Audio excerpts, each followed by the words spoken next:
Alright, yo. What is up for everyone watching this on the replay? I hope you're having a great Sunday. I'm going to start the stream off by doing a quick stock portfolio update. Then I'll get into my most recent purchase, but spoiler alert, these all right here are my most recent stock purchases, but there are a few stocks I'm looking at buying more of, especially on the dip, like specifically Uber and AppLovin stock, ticker symbol APP. I got some cash on hand and I'm going to be buying the dip next week, but I wanted to wait for a lot of earnings reports. This week is really big. We get a lot of big tech earnings that'll really move the market. A lot of my portfolio holdings reports. So we're just really waiting for that. But anyway, let's start this off by going over my dividend only portfolio.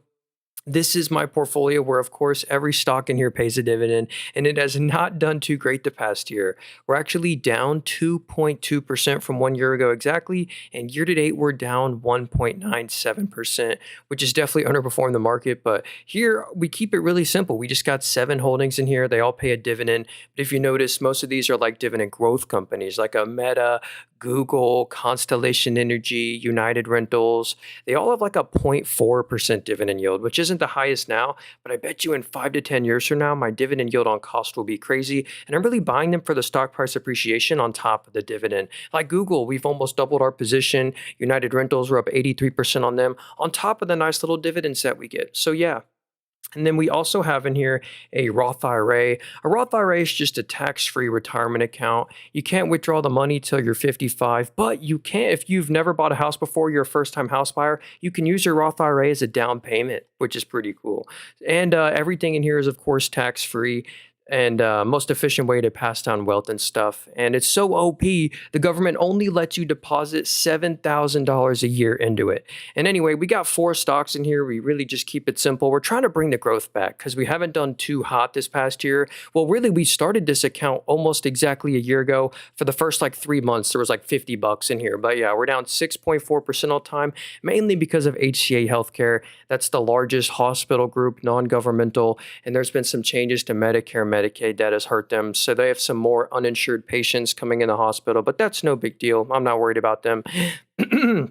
They actually just had some really good earnings. Hey, what's up, Clem? Good to see everyone. And then we have, this is my most interesting portfolio, I think. It's called my buy and never sell portfolio in the top left, because literally once I buy a stock in here, I'm committed to never selling it. And it's been super tempting. Like we're up 16K on this one stock, 7,400 on this stock, or 700%. We are not allowed to even trim our position, not even a little bit. So we're just going to literally diamond hand all these stocks in here. And we have a super harsh criteria of, if I'm going to buy and hold a stock forever, they got to be quality. So we've really done our homework on a lot of these. And year to date, this is our portfolio that's really led us to outperform the market when I combine all my portfolios. The S&P is up year to date 8.6%, and we're actually up 57% year to date. We've actually nearly doubled our portfolio from 1 year ago exactly. We're actually up 94% versus the S&P up 16%. So I'm actually happy I've never trimmed or sold a lot of these positions, because like when I was up 100 or 200%, most people would have trimmed it, but I'm actually glad I never did. I didn't expect them to grow 700% or this one 300. I would have trimmed it much earlier if I didn't have this strategy. So that's that portfolio. We'll talk about that a little more later. And then we have finally my last portfolio. I know I got way too many, is my Webull portfolio. This is just my risk on account. I love being fully transparent. Open profit and loss, we're up $29,000 or $4,500. All time in here, we're up $29,000. And this portfolio, I don't really have any specific goals. Like we looked at my dividend, my buy and never sell portfolio, and this is just my risk on account. I just legit own whatever I want in here. I'm allowed to trim or sell whatever. But some of my literally my biggest regrets in the stock market have been selling out of great companies. I sold all my Palantir at $9. I'd be up like 1,500%. I regret selling all my Robinhood. Look at this. I sold 55 shares at 36 a share. Robinhood's now $95 a share. If only I kept on, I would have made so much more. Same with ticker symbol Dave. I sold my shares at 272 and now it's 402. So that's literally why I made this portfolio, because I don't want to make the same mistakes again. They say don't trim your flowers and plant weeds.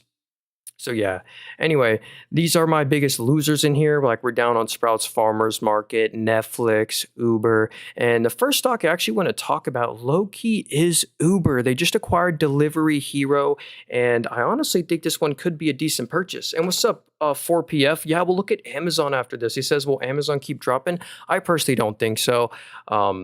Especially they're about to report earnings, so I'd wait till they report earnings. What's up, Bat Brain? Good to see everyone. Yeah, what's up, Tiffany? How's everyone doing this Sunday? So here's the stock I really am looking at buying more shares of. This one is on a massive downtrend. A year ago this was $100, and now it's $65 a share. And honestly, I just think this one's undervalued. They're literally trading at a 17 times forward PE, or only 17 times next year's net income. And we're doing a forward PE because they don't actually trade at 16 times net income right now. They had a slight one-time adjustment, but they really do only trade at 17 times next year's net income. Morningstar says they're undervalued. Robust network effects from its massive global scale user base, expanding operating margins, and scale-based efficiencies will drive long-term value growth. And here's some KPI metrics that are really useful. Their monthly active consumers. So not just monthly active users, but monthly active consumers are at 199 million. And when the same time last year, it was at 170 million. So their daily active users or consumers have really grown a lot year over year. Also, obviously, we know half the revenue is ride sharing, but the growthiest side of the business has recently been the delivery side. Check out this year over year growth rate. This is why I think they deserve higher than a 17 forward PE. Look at this growth rate, up 34% year over year. That is the fastest growth rate on the entire screen. Like, the growth rate is reaccelerating. Check out this annual trend. Like, full year 2019, it was only 1.4 billion that full year. Now it's 17.25 billion. And it even grew during COVID. Well, actually, they were a COVID beneficiary because everyone wanted stuff delivered to them. But anyway, 17 forward PE. If you're going to own a stock that doesn't pay a dividend, you want to make sure they're growing their top line. And they definitely check that box. Record revenue this quarter, nice double-digit revenue growth. And not just revenue growth, but actual profitability. They are the most profitable they've ever been. Back here, it was a tough sell. Who was going to buy Uber? They're losing 500, 700 million a quarter. Now they're making well over $1.5 billion a quarter. And at these growth rates, like up 56%, up 130, like what's it going to be the same time next year? And of course, they're only at they legit only trade at 17 times next year's net income. Look at this free cash flow. That's what FCF stands for. They're making 2.5+ billion of free cash flow a quarter. That's how they're able to do a ton of acquisitions, which they frequently do. So anyway, that's Uber. I might be biased because I own them, but I just bought them for a reason. I think they're quality, and I think they're undervalued. So hey, if you use Uber, why not own their stock or Uber Eats? I'm buying more Uber to balance out my high buys. Hey, what's up? Nate's new. How's it going? You use Webull. Why not own Webull stock? Webull. It's. I own a ton of brokerages. I own Robinhood brokerage. I own SoFi. I own Futu, which is Mumu, the brokerage. I own Dave. But Webull, that one I don't know about. But I do like Webull because they're getting into prediction markets. I bet that'll be good for their bottom line. But yeah, I don't own Webull stock. Next up, I saw Amazon. This is honestly one of my favorite stocks to buy, and I do own a bunch of them. I'm up 17%, nothing crazy. All those Bs, those are my buy orders. I always dollar cost average into Amazon every time they're on a dip. And honestly, right now, they're looking very attractive, especially for the growth profile that they have. Amazon, the Mag 7 behemoth, also trades at a 27 times forward PE, or 27 times next year's net income. I think that's very fair. And they're about to report earnings. Amazon earnings preview, AWS growth reacceleration, and AI CapEx in focus. So yeah, we will be focusing on the CapEx. Anyway, they are an ETF in one. They own Whole Foods, the grocery store. Their most valuable business is actually AWS, Amazon Web Services. This does over $130 billion a year, and it has 30% plus net margins. Like whenever they ship you a package overnight, they don't get too much of a margin, but their AWS is their most valuable business, and it's about to grow over 30% this quarter. That's what analysts are expecting. These net income forecasts are great. 19 bill of net income next quarter, 21 bill the quarter after, and I'm almost certain they're going to beat on these numbers. But one thing we will be watching is how much they spend on CapEx. Because look at this. They spent 64 billion on CapEx this quarter, 47 billion last quarter. They only made in net income, 20 to 24 billion. So they are spending more than they're making, which is putting a strain on their free cash flow numbers. But out of every company, I'm not worried about Amazon. That's the whole Amazon's business model. If you have a margin, Amazon will undercut you and out innovate you for a lower margin. So anyway, they own Whole Foods, the grocery store. They own Twitch advertising, obviously AWS Web Services. They're the second largest satellite play, right behind SpaceX. They're the second largest market share, almost having the same amount of suborbital satellites in like low Earth orbit as Starlink. And they also provide in-house Wi-Fi for a ton of airlines like Delta Airlines and stuff. They're an AI play. They own 8% of OpenAI. They own 20% of Anthropic, which is Claude Code. If you've heard of Claude Code before, it's really popular. So anyway, and I'm missing a ton of other businesses too. They're like a UPS, a Walmart, an Oracle Cloud, an Instacart, all in one. SpaceX, Trade Desk, all in one. Advertising play, subscription play, book play, retail. I mean, Amazon's a great never sell stock. Don't they own Whole Foods? Yes, sir. Yep, they own Whole Foods, the grocery store, which is actually putting a big strain on my Sprouts Farmers Market position. Here's the thing here. My position has gotten crushed. Look at them.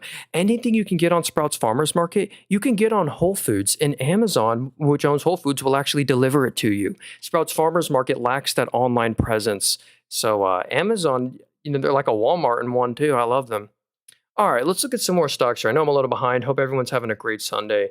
So XZR said AIG, American International Group. Huh.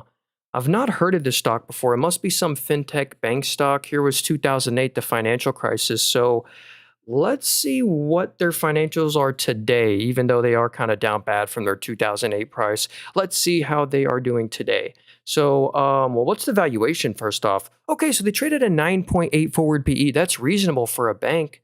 Let's see what the net income is. Okay, so one thing to watch is like the revenue, the lifeblood, the sales of the company. The revenue is down 2% year over year. Last quarter it fell 8, then it fell 6%. So that's when like they're not super growthy. Yeah, like look at that revenue trend over time. It used to be, 12 billion a quarter.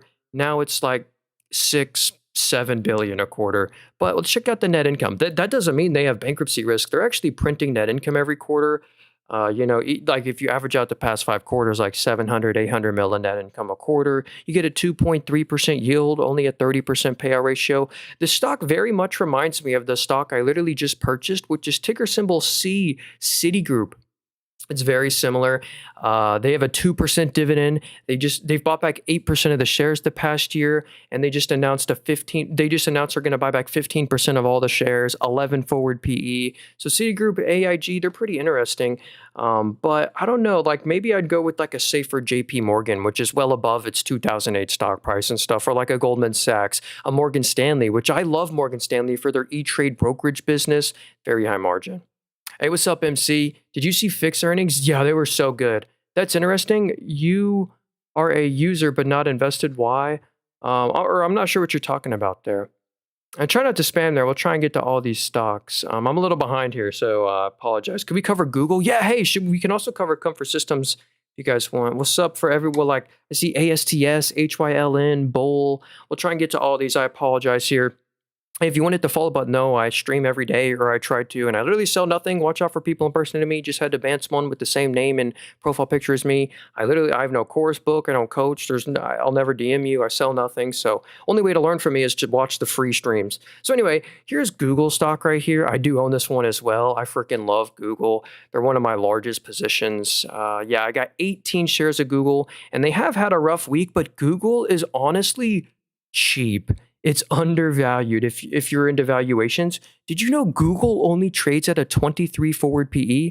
It says they currently trade at 16 times net income. That's not true. They had a total one-time adjustment. You see how it says they made 112 billion? They only made 40 billion, which was still a record quarter. But anyway, that's why we're going to value them on a forward PE or next year's net income, which excludes all those one-time adjustments.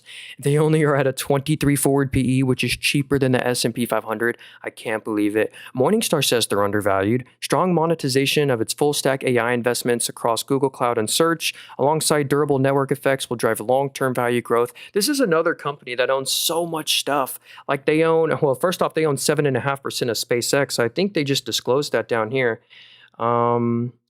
Yeah, Alphabet discloses a 94 billion SpaceX stake, and they're up over 50x on their SpaceX stake. I kid you not. It's not like they're buying them at current valuations. And they just bought Wiz. This is a cybersecurity company, top 10 cybersecurity company in the world. I'm actually shocked that they were allowed to buy them. I'm super happy about that. It's specifically a cloud cybersecurity company. But anyway, ETF and one, they own YouTube, Google Search, they own Waymo, the autonomous driving vehicle company. Google's getting into TPUs. They're huge in the Google Cloud business. This is now their fastest growing business.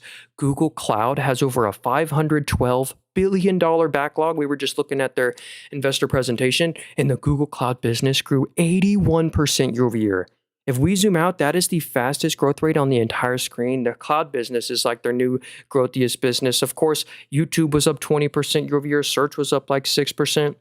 I just love Google. And look at that revenue growth over time. That's what you want to see. All this growth for a company that only trades at a 23 forward PE, that's undervalued in my opinion. So they're in quantum chips, TPUs. They own Waymo, the autonomous vehicle company. So, and they own so much more stuff too. A lot of stakes in a ton of companies. Actually, Google has IPO'd. Well, they exit on the IPO, but they've IPO'd Lyft, Robinhood. Like they were original found. They own like over 40% of all the companies they invest in end up IPOing. Google's great. But yeah, one thing being questioned on Google right now is their investing, is their CapEx spend. Look at this number. They spent $82 billion on CapEx. $82 billion is more than $40 billion. So they're spending more than they're making. So look what that did to the FCF or free cash flow. Free cash flow went negative because they're literally spending all that they're making. But I'm totally okay with that. If it was any other company, I'd kind of be more worried, but I'm not worried about Google. All right, next up, thoughts on Micron. What's up, Brandon? Yeah, Micron, the memory shortage stock. Ooh, is this Kalshi? No, this is a brokerage I'm on here. So here's Micron. If you've heard of the memory shortage, the DRAM, RAM, SSD, hard drive shortage, Micron is the pure beneficiary of that, and honestly, probably my favorite stock to play. Michael Burry expands short position in Micron. Of course, Michael Burry. Why does he still get attention? I don't know. But, well, anyway, he is, or let's see if there's any more news on there. Morgan Stanley forecasts 25% Q3 DRAM price increases, views memory sector pullback as a buying opportunity. Alphabet raises CapEx to $205 billion, reinforcing AI infrastructure memory demand outlook. You know, that's one of the fears. We don't want to see companies lower their CapEx spend for a lot of these picks and shovels AI plays. And here's why it's honestly hard to be bearish on Micron. I'll start with the bull case, then I'll get to the bear case. They're only trading at 20 times net income and only 6 times next year's net income. Look at these forecasts. This is the real after-tax net income forecast. They're projected to make $39 billion of net income next quarter. If we zoom out, net income has never been close to $39 billion before. But here's the bear case. It's when we start to look at the 2029, 2030 EPS forecast. Again, they sell a commodity, RAM, and they should not be selling this forever at a 68% net margin. And that's kind of what Morningstar is saying. You know, Morningstar says they're a bit overvalued. Well, the AI-driven memory upcycle and soaring high bandwidth memory demand provides robust near-term tailwinds. The inherent commodity-like nature of the industry and the looming risk of a steep cyclical downturn driven by future capacity overexpansion requires caution. But I'm not as bearish as them. You know, I bet like this 6.3 forward PE, this is not some peak bubble valuation. I feel like this can easily stretch up to a 9, 10, 11 before it fully maxes out. But you got to just think about, this is a short-term, medium-term play. In my opinion, this is not a buy and never sell kind of stock because, again, it is kind of the commodity-like nature of RAM and all these competitors coming in. But anyway, Micron, honestly, I bet will do good. So, HYLN. Okay, let's check this stock out. Okay, you want to be super careful with this company. The whole company is only worth $600 million. So that's a very small market cap. So you definitely want to be careful. It looks like they just now started making revenue, like they did $2,700,000. But here's the tough part. You know, the whole company is worth $600 million. They've lost in the past year around, you know, just over $50 million, which is a big chunk of the market cap. Luckily, they have a good balance sheet, but whenever you lose net income like this, lose net income every quarter, the money has to come from somewhere, and so their assets or their cash pile is slowly depleting. But we definitely just want to see the sales increase much faster, and we want to see them narrow losses. Let's see what the forecasts are. So supposed to do 2.4 mil, 2.5 mil of revenue, which again, these are baby numbers. I really don't even consider investing in the companies worth under $1 billion, but maybe this could be a fun little day trade, short-term day trade or something like that. They're in auto parts industry. Clean solutions. Well, let's go to the, maybe we can, well, do not sell or share my personal information. See, look, they're trying to do that by default. You know what? We're not going to go to their website. Anyway, I don't know. I'd be careful with that one. Just small market cap. Luckily, they had a good balance sheet. We just want to see the revenue growth. So, let's do Dell. Yeah. Hey, I don't know. Hey, what's up, Henry, Michael, Bat Brain, and Marcus? Good to see you all. Let me get to Dell Technologies. This is honestly a fascinating company. And they're at crazy all-time highs right now. They're really getting into installing your chips for you. So whenever a data center buys a bunch of NVIDIA chips, you hire Dell or Supermicro Computer to come install those chips for you. Dell is poised to benefit as Supermicro reports record $60 billion backlog and surging margins. Dell, as a competing AI server manufacturer assembling NVIDIA GPUs for data centers, is expected to benefit from same favorable supply-demand dynamics along with HPE. So anyway, pretty cool. Let's go look at their numbers. They deserve to be at all-time highs right now. And even at this all-time high level, they're only at a 26 forward PE. Only trading at 26 times next year's net income. Honestly, that could stretch up higher pretty easily. The main growthy sector has been this infrastructure solutions, which of course is installing NVIDIA chips. That grew 181% year over year. Just a insane growth rate, crazy record. It's never been close before. And check out what the analysts forecasted. This is why they had such a significant gap up on this day. It wasn't just momentum, it was the real fundamentals improving. Analysts forecasted 35 billion of revenue. They did 43 billion, and not just a beat on revenue, but even a beat on net income. They expected 1.74. They did 3.4. That beat by 100%. This wasn't like some gap one-time adjustment. Even on EBITDA, they beat by a huge chunk. So there wasn't some accounting fluke propping that up. Net margins grew 90% year over year. Revenues up 87. Net income's up 253. That's pure pricing power. So I can see why Dell's done so well. You get a 0.5% dividend yield. Maybe I'd wait for the stock to cool off a little bit, but very impressive. Even Morningstar says they're undervalued. Historic acceleration in AI-optimized server deployments, robust general-purpose server demand driven by agentic AI, and exceptional working capital management will continue to drive long-term value growth. Yeah, congrats if you ever bought Dell. You're definitely up on your money. When we think of Dell, we think of like those old computers, but they've shifted the whole business model to AI. Hey, what's up? Someone said good UI. What app is this? It's actually a brokerage just like Morgan Stanley or E-Trade. If you'd like to get this brokerage, I actually have an affiliate link. It's linked in my bio there. But you can just type it into Google, brokerage called Moomoo. But if you sign up with my link and like deposit $100, we both get like a free stock. But you don't even have to deposit money just to use the analysis tools. My favorite brokerage, completely free, costs nothing, no hidden fees, cheaper fees than Webull actually. And these are all brokerages. I use Robinhood. I use Webull as well. These are all great. But my favorite one of all time is this one. Okay, what is this next one? Gosh, I'm so behind. I apologize. I got so many great suggestions here. TRMB, what is this one? Trimble stock, okay. Let's see what, I've actually not heard of this one before. They're on a bit of a downtrend the past year. Let's see if we can figure out what happened. There were some big gap down days. Okay. So they do field systems, architects, engineering, and construction. Transportation and logistics. When we combine all the businesses together, the total revenue grew 11% year over year. Okay. Nice little double-digit growth, but I can kind of see why the stock is where it was. Like this stock is the same price that it was in 2020. It's kind of because the revenue is the same that it was in 2020. Like if we zoom out, this is 2020's revenue. It really hasn't grown that much. It's kind of been flat. What about net income though? Yeah, net income too. Like here's 2020, they were doing 125 million a quarter on average. What is it today? Yeah, now the net income is kind of at the same level. So that's why it can't escape this market cap. It can't escape this valuation because the fundamentals haven't improved much. It hasn't grown much, but they still print net income every quarter. Look at that. They're easily making over 100 million of after-tax net income a quarter. What are the forecasts? So a 21 forward PE, they're only trading at 21 times next year's net income. Yeah, net income. So the net income's going from 111 to 130 million. Okay. Anyway, I wish I could give you more analysis on this one. I apologize there. I know this probably wasn't too helpful there, but 21 forward PE. I just don't know if this is the type of stock to outperform the tech-heavy S&P 500. You know what I mean? They just haven't grown the fundamentals like the S&P 500. All right. Oracle is dying. Yeah, I would not own Oracle. I'd much rather, and I think they're the same valuation. I'd much rather own Microsoft. If you love Oracle, because of the Oracle Cloud, it's a pure cloud play. You'd love Microsoft or Amazon even more. Uh, So the cloud market share goes AWS, then Microsoft Azure Cloud, then Google Cloud, and then Oracle Cloud is the fourth largest market share. And you can get a higher market share of the cloud exposure via Microsoft. Their intelligent cloud business is 42% of all their revenue, and for Microsoft, it does over 100 billion of revenue a year, and it's about to grow 30%. Plus, you get their great software business, their AI investments of OpenAI and Copilot. They own Xbox, LinkedIn, and so much other great stuff.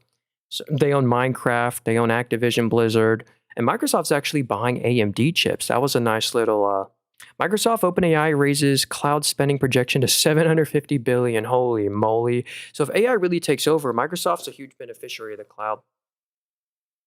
All right. So Oracle has a debt problem. That's the tough part. Um let's see if S&P downgrades Oracle to triple B, which is junk bond. You can literally buy Oracle's debt for a 7% yield. Like that's literally junk bond status. You buy Oracle's debt, you get paid 7% a year. That's how untrustworthy their debt is right now. But I I mean it's tough to be it's tough to be bearish at a 17 forward PE, but it's just these free cash flow numbers. Honestly, a lot of the big companies have really low free cash flow. I don't know. I just have a weird feeling about Oracle, and I'd be more. And their debt interest is insane. They have over 140 billion in debt now. They pay 1.5 billion in just interest a quarter, and the dividend costs 1.5 billion. Like 1.5% of the market cap a year is just paid in interest. Can you look at ServiceNow? Yeah, so ServiceNow just reported earnings. I haven't even looked at it yet, so let's do that right there. And look, hey, what's up, James? We'll look at KEP after this. Sorry, I know I'm behind here. There's so many good stocks I want to get to, and I apologize. I'm only going to look at like one stock per person because there's a lot of new people in here who want to see their stocks. Hey, if you wanted the follow button, no, I stream every day, or I try to literally sell nothing. Just on here giving my opinion. That's not financial advice. So anyway, here's ServiceNow, right? I could definitely be wrong about everything. I'm not an expert. So here's ServiceNow. They're at like a multi-year low right now, and that's because of AI fears. Are there any news? So yeah, anyway, ServiceNow revenue rises 24%. AI annual contract value surpasses 1 billion. Okay.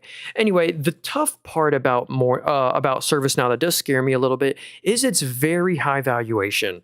Currently, they trade at 61 times net income. When we value them off next year's net income, they trade at 52 times next year's net income, which 52 times net income, that makes the whole Mag 7 look cheap. But they definitely deserve a high valuation. But I think like if we, in the event of another real software sell-off, this stock could easily fall and their valuation could go to like a 38, 39 forward PE, send this stock down 15%. But what other company do you know that grows their revenue like this? Like literally by the quarter, their revenue hits a new record. And so I think the sell-off is two reasons. One is valuation normalization, and also the fears around AI. And just every software stock look like this. Even Microsoft, Salesforce, Adobe, ServiceNow, they all look like this same chart. And it looks like their net income did fall 22% year over year. Wait, that was real too. Operating profit was down 55. Huh. Yeah, that's weird. Gross margins fell 8.8. Net margins fell 37% year over year. Free cash flow fell 10%. Huh. I don't know. I just be a little cautious. Now's not the time to go all in on ServiceNow. It's definitely oversold, but now's not the time to buy meaningfully. But Morningstar says it's actually undervalued. Highly sticky IT workflow solutions, successful cross-selling into non-IT functions, and rapid monetization of its generative AI offerings will drive long-term value growth. Morningstar initiates overweight $180 price target, citing AI orchestration strength. Cool. Anyway, interesting there. Hey, what's up, Isaiah? Good to see you, man. Hope everyone's having a great Sunday. Okay. Ooh, AppLovin's definitely one we got to get to. Hey, thanks. Yeah, hey, hit the like button. Intel stock. Yeah, let's do Intel. This is a AMD like AMD and Intel have both done very good. First off, the government took back here a 10% stake in this company. Nvidia has a big stake in Intel, and Nvidia agreed to move some of their manufacturing away from Taiwan Semiconductor to Intel. So they're moving some of their manufacturing to Intel away from Taiwan, and also Google agreed to do the same thing. Google agreed to move some of their manufacturing also to Intel. But look at this. NVIDIA enters the CPU market with Vera chip, challenging Intel and AMD in AI data centers. ARM server overtake Intel. AMD 86 processors as dominant AI compute. SK denies acquisition talks for Intel's Ohio campus. Okay. Anyway, let's go look at their actual financials. I don't even know what they reported. I haven't looked at it yet. So the orange line's what the analysts expect. The blue line's what they actually report. So they expected 14.4 bill. They did 16. But this net income number doesn't look too great. They expected 467 mil in net income. They actually lost 11 billion. Like, that must have been a one-time adjustment, though, because the EBIT, earnings before interest taxes, actually was a big beat. But I think that kind of scared investors, a negative $10 billion net income quarter. I do wonder if there's some one-time adjustment there that would make sense.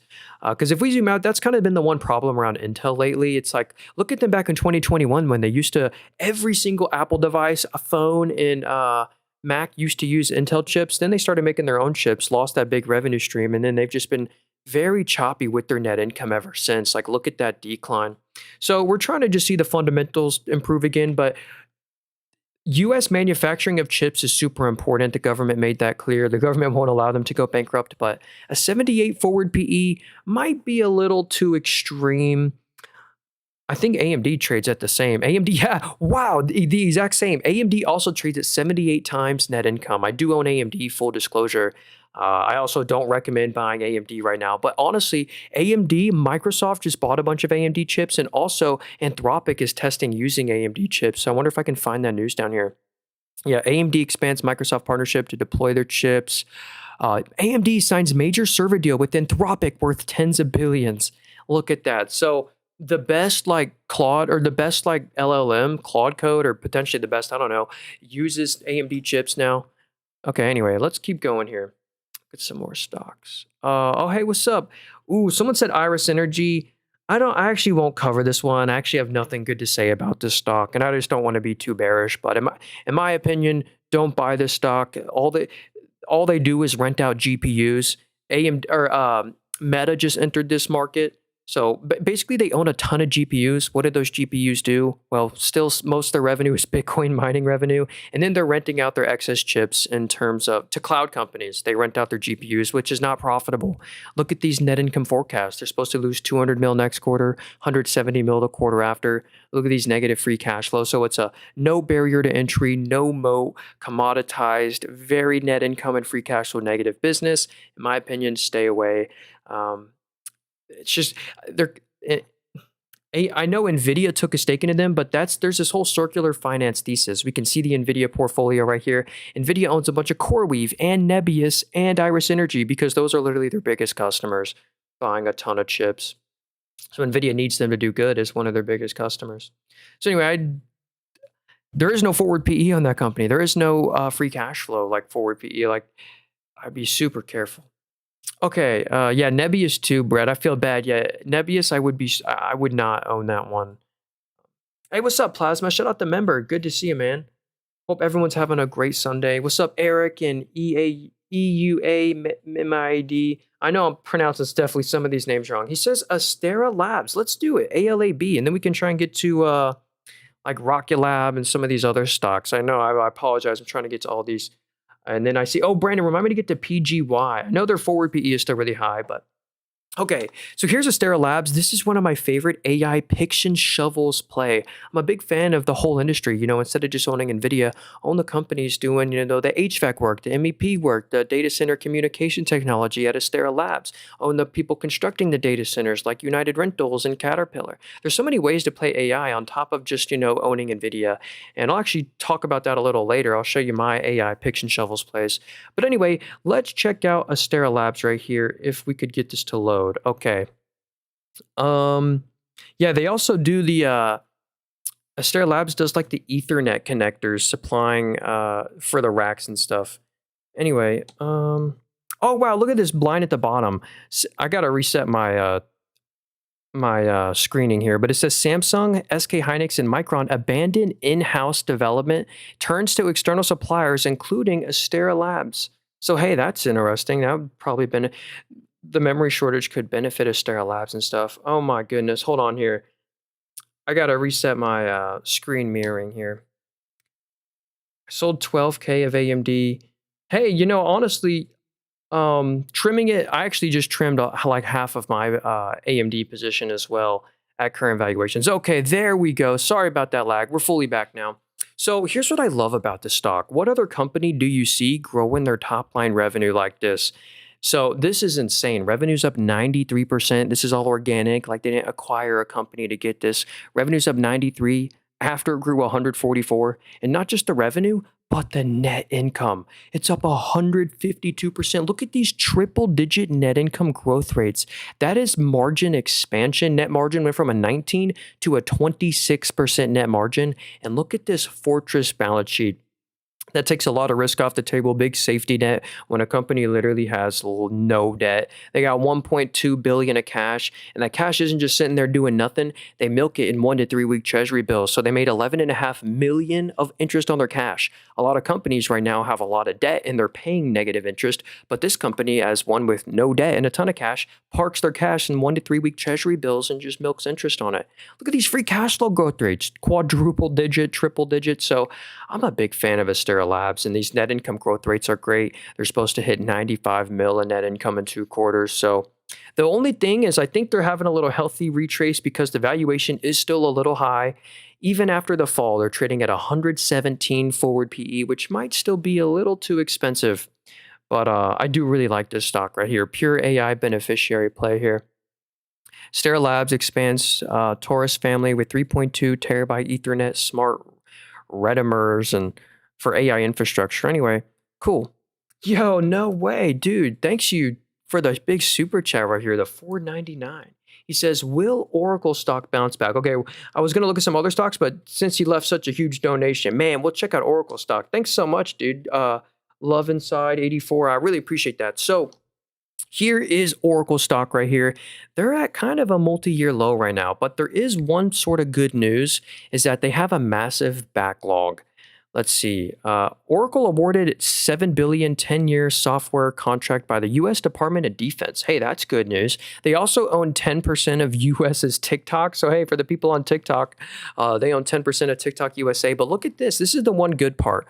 Oracle holds 638 billion in unfulfilled contract obligations. So they have a backlog of like $600 billion. And to fulfill this backlog, they are doing crazy bond issuance. They're actually being sued by previous bond investors. They said they wouldn't issue more debt, more bonds. Then they literally did. And the value of all their previous bonds, like literally on one day, the bond fell in value 10 to 20% depending on the bond. So anyway, S&P Global has actually downgraded them to junk bond status. You can literally buy Oracle debt for like so you can get 7% of your money back a year just buying Oracle debt. But yeah, that's the one thing that is worrying investors. If we go to the free cash flow here, very negative free cash flow because they're spending a lot more than they're making. And they also don't love the dividend payout ratio. So, this quarter they made 4.3 billion. They didn't actually make 4.3 billion because you have to subtract the dividend. They paid 1.5 billion in dividends. They're paying out a lot of their earnings, 30-40% of their earnings, when they need to keep as much cash as possible, especially issuing debt like this. So here's their debt right here. This is the nasty stuff. The total long-term debt, $148 billion of debt, and that cost a lot of interest. Let's find their interest expense. Yeah, they paid 1.15 billion in interest expenses. So that's one thing we got to be careful with the debt here. But they're doing this to try and fulfill the backlog so quickly. And when we do a forward PE, everything looks fine. They're at a 17.3 forward PE, but that doesn't factor in the leverage and the negative free cash flow. But Morningstar says they're undervalued. Honestly, it probably is a good risk to reward. Honestly, I don't see it going too much lower. Like I could not really see Oracle at like a 15 or a 14 forward PE. But the better buy, in my opinion, would be to buy Microsoft with Azure Cloud, which has a higher market share. They have the 4th largest market share. This is like a pure cloud play too.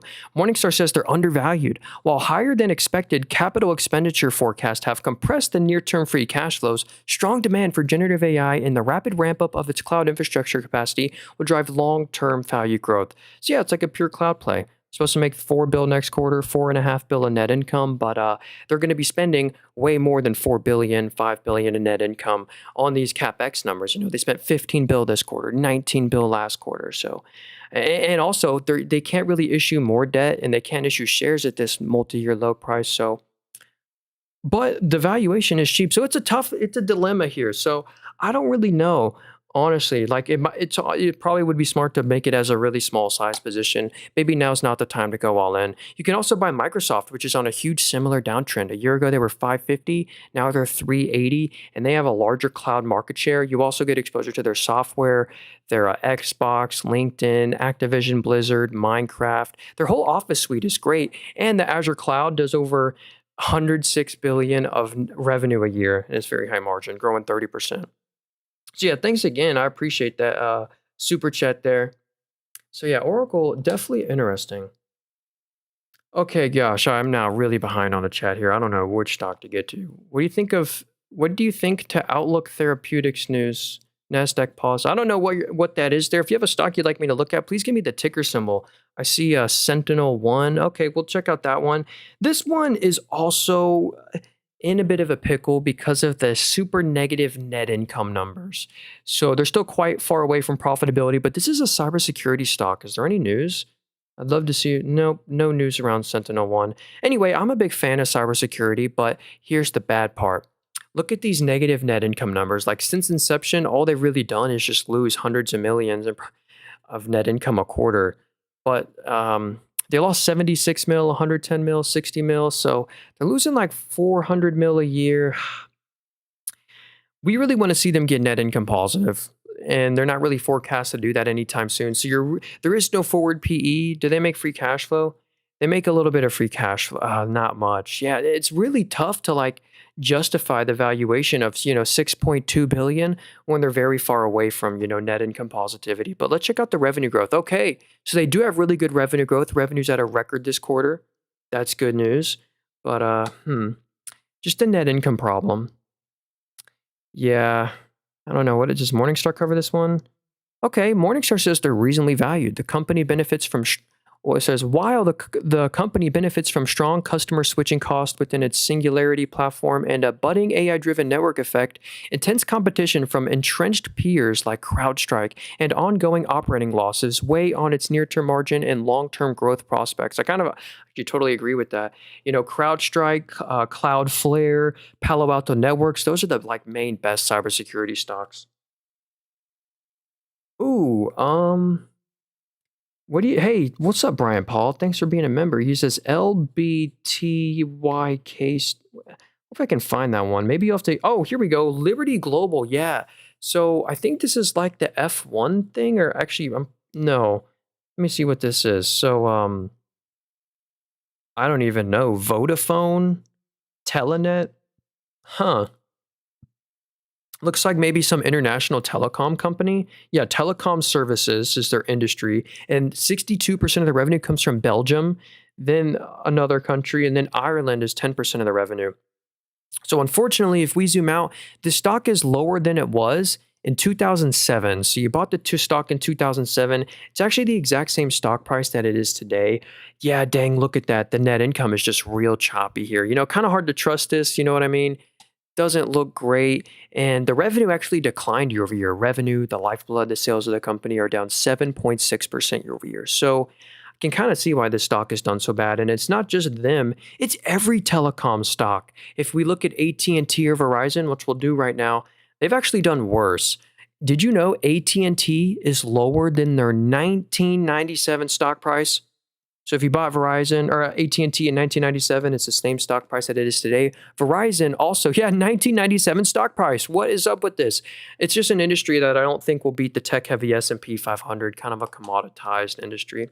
Hey, Angela said Iris Energy. Hey, I looked at Iris Energy the first time you said it. By the way, if you want to support me, there's only one way to support me, and it would mean more than a donation. It would actually be to check out my YouTube stream. Just type into YouTube Nathan Robert. You'll find my stream, and you can actually rewind it and find when I did that analysis.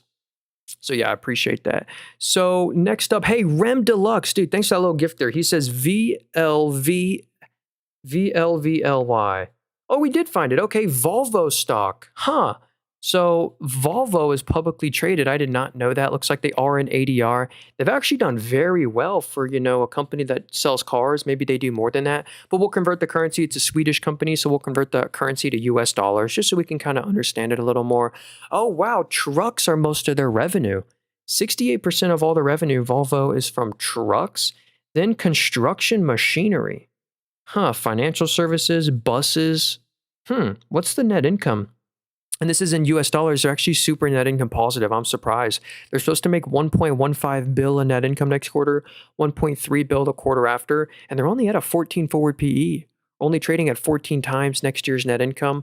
Looks like the revenue growth has been a little questionable, like the sales, the lifeblood of the company, down 3.5% after it fell 0.1, after it fell 4. So we kind of want to see a higher growth rate of the revenue, kind of low, mid, single digit growth, or even sometimes negative growth on the revenue. So that's one thing to watch. And yeah, dang, look at that. So revenue was down 3, the net income fell by 11.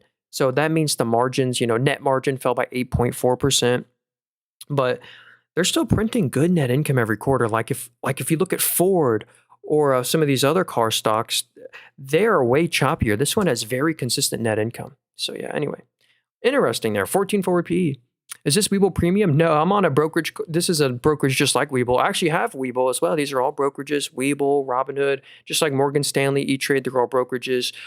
My favorite one, though, this is by far my favorite brokerage. It's free, costs nothing, and has the best analysis tools. If you'd like to get this brokerage, I actually have it linked in my bio. If you want to help me out, use my affiliate link. But you don't have to use that. You can just type in a Google brokerage called Moomoo. But yeah, linked in bio there if you want to get this brokerage I'm on. And if you deposit $100, we both get like a free stock, which is pretty cool. And they give you a nice little, for free, a 3.35% APY on your idle cash.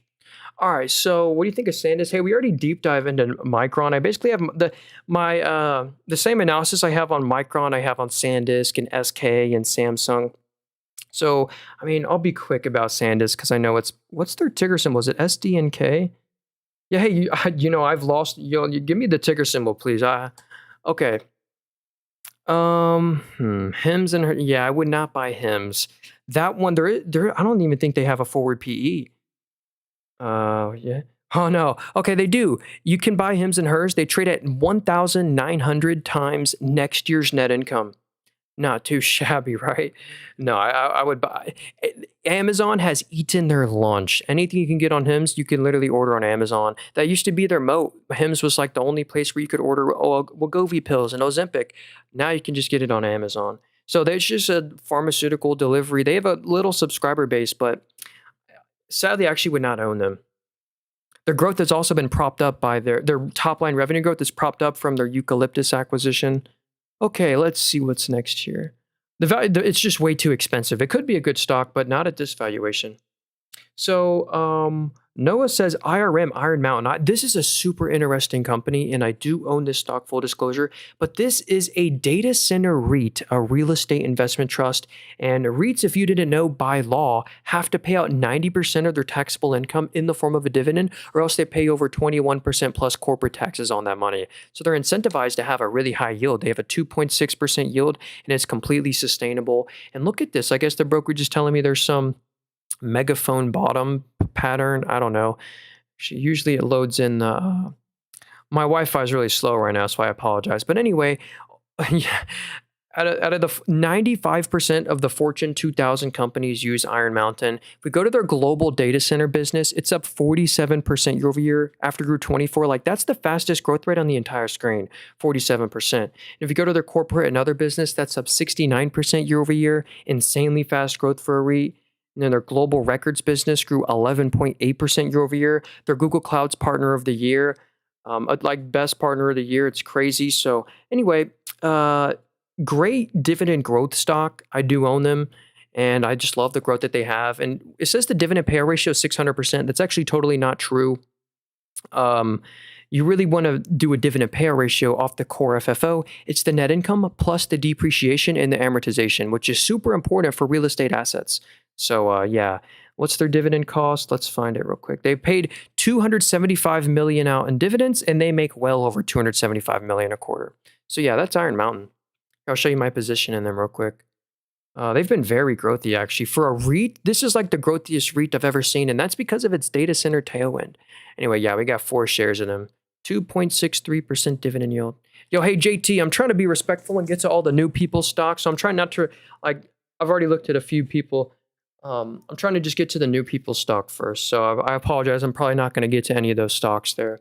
Plus, IONQ is kind of Keel Infrastructure. That's just a GPU renting company. IONQ, they're actually a decent quantum company, but way too expensive. What do you think of the deal between NVIDIA and Korea is for NVIDIA? Or how big do you think the deal between NVIDIA and Korea is? I actually have not heard of that, Riaz, but that could be interesting. So NU says Qualcomm stock. This is a royalty company. It's actually a fascinating company. Actually, I want to show you that first before I look at anything else. Read this very top line here. Qualcomm collects royalty income on the majority of 4G and 5G handsets sold, as it holds many essential patents used in these networks. Qualcomm's the clear market leader in wireless chips, leading market share. Qualcomm appears to gain in PC CPUs after many years. So it's tough to be bearish. They're at a 24 forward PE. We're only trading at 24 times next year's net income. Honestly, not too shabby. Seems actually a little undervalued. Let's see. Qualcomm expands Samsung partnership across smartphones, wearables, and plans 2 nanometer custom chip for Galaxy S27 Ultra. Huh.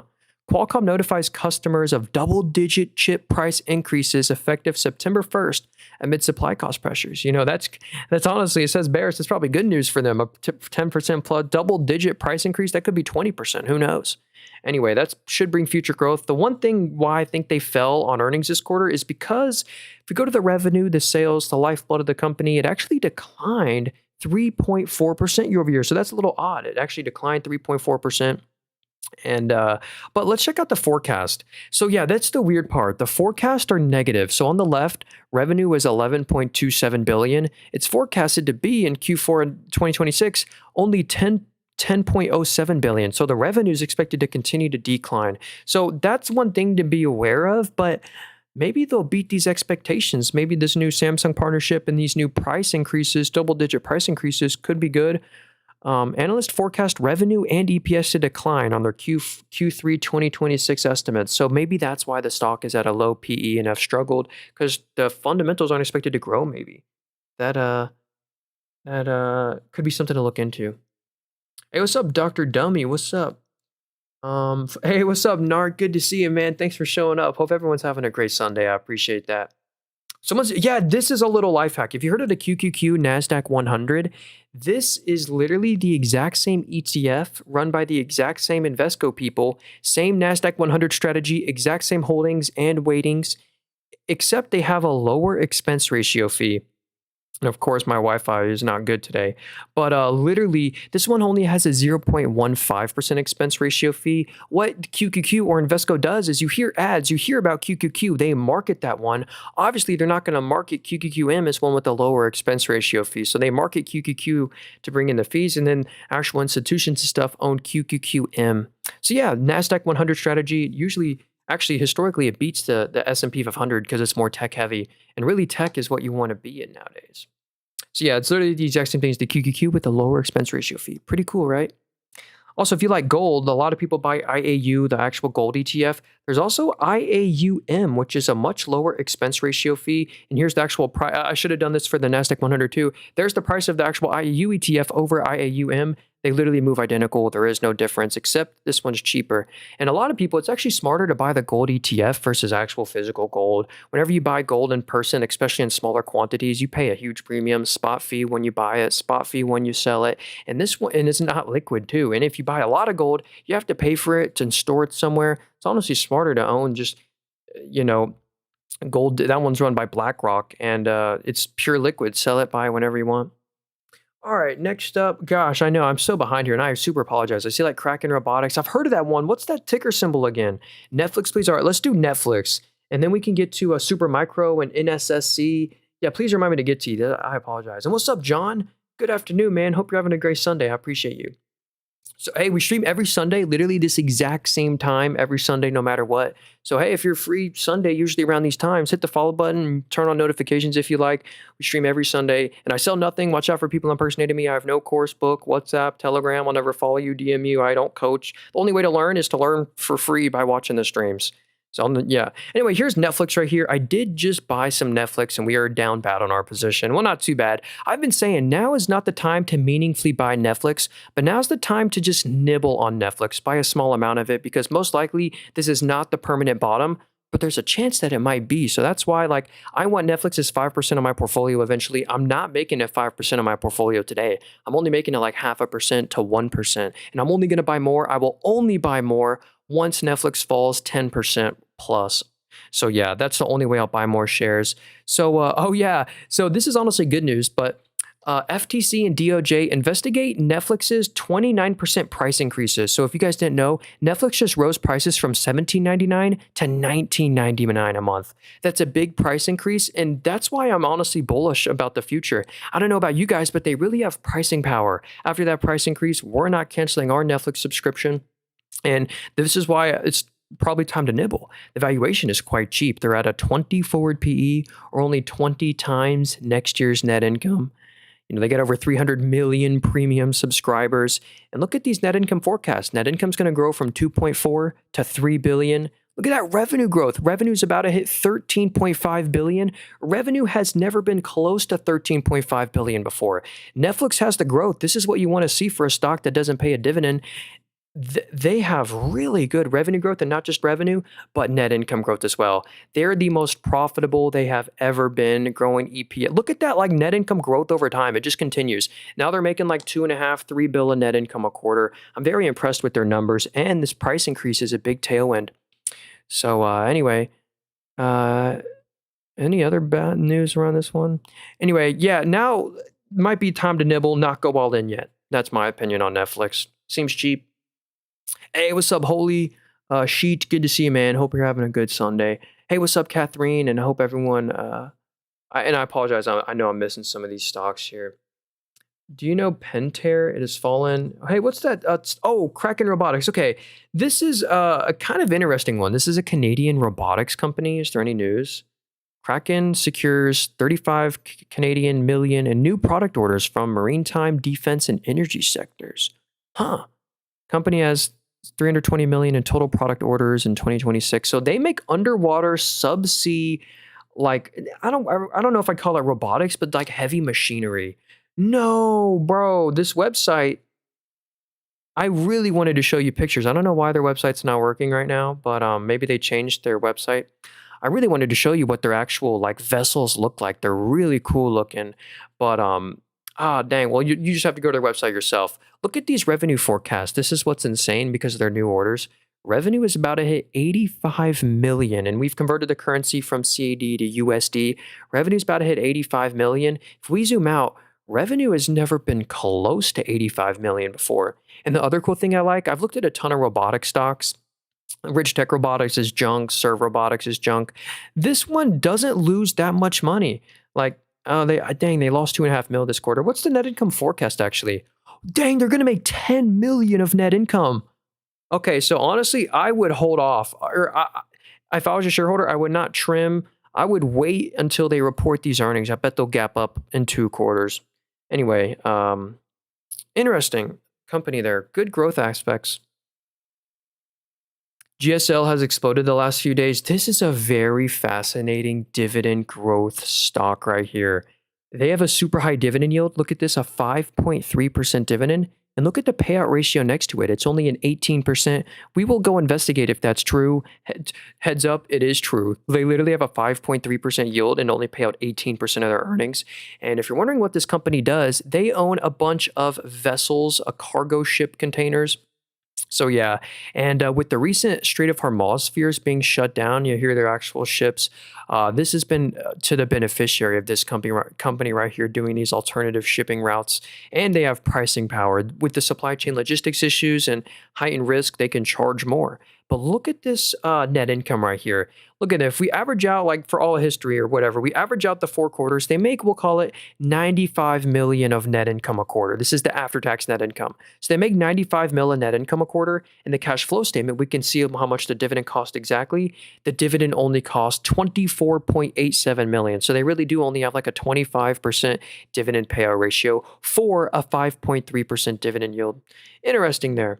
One thing to note, I believe like they're headquartered in Greece, Athens. They got 7 employees, and I don't think they pay taxes because of where they're headquartered. But yeah, they don't pay taxes. So yeah, they actually. Well, let me see their net tax rate. Yeah, their tax rate it was a 0.14. Yeah, so they literally pay no taxes because of where they're headquartered.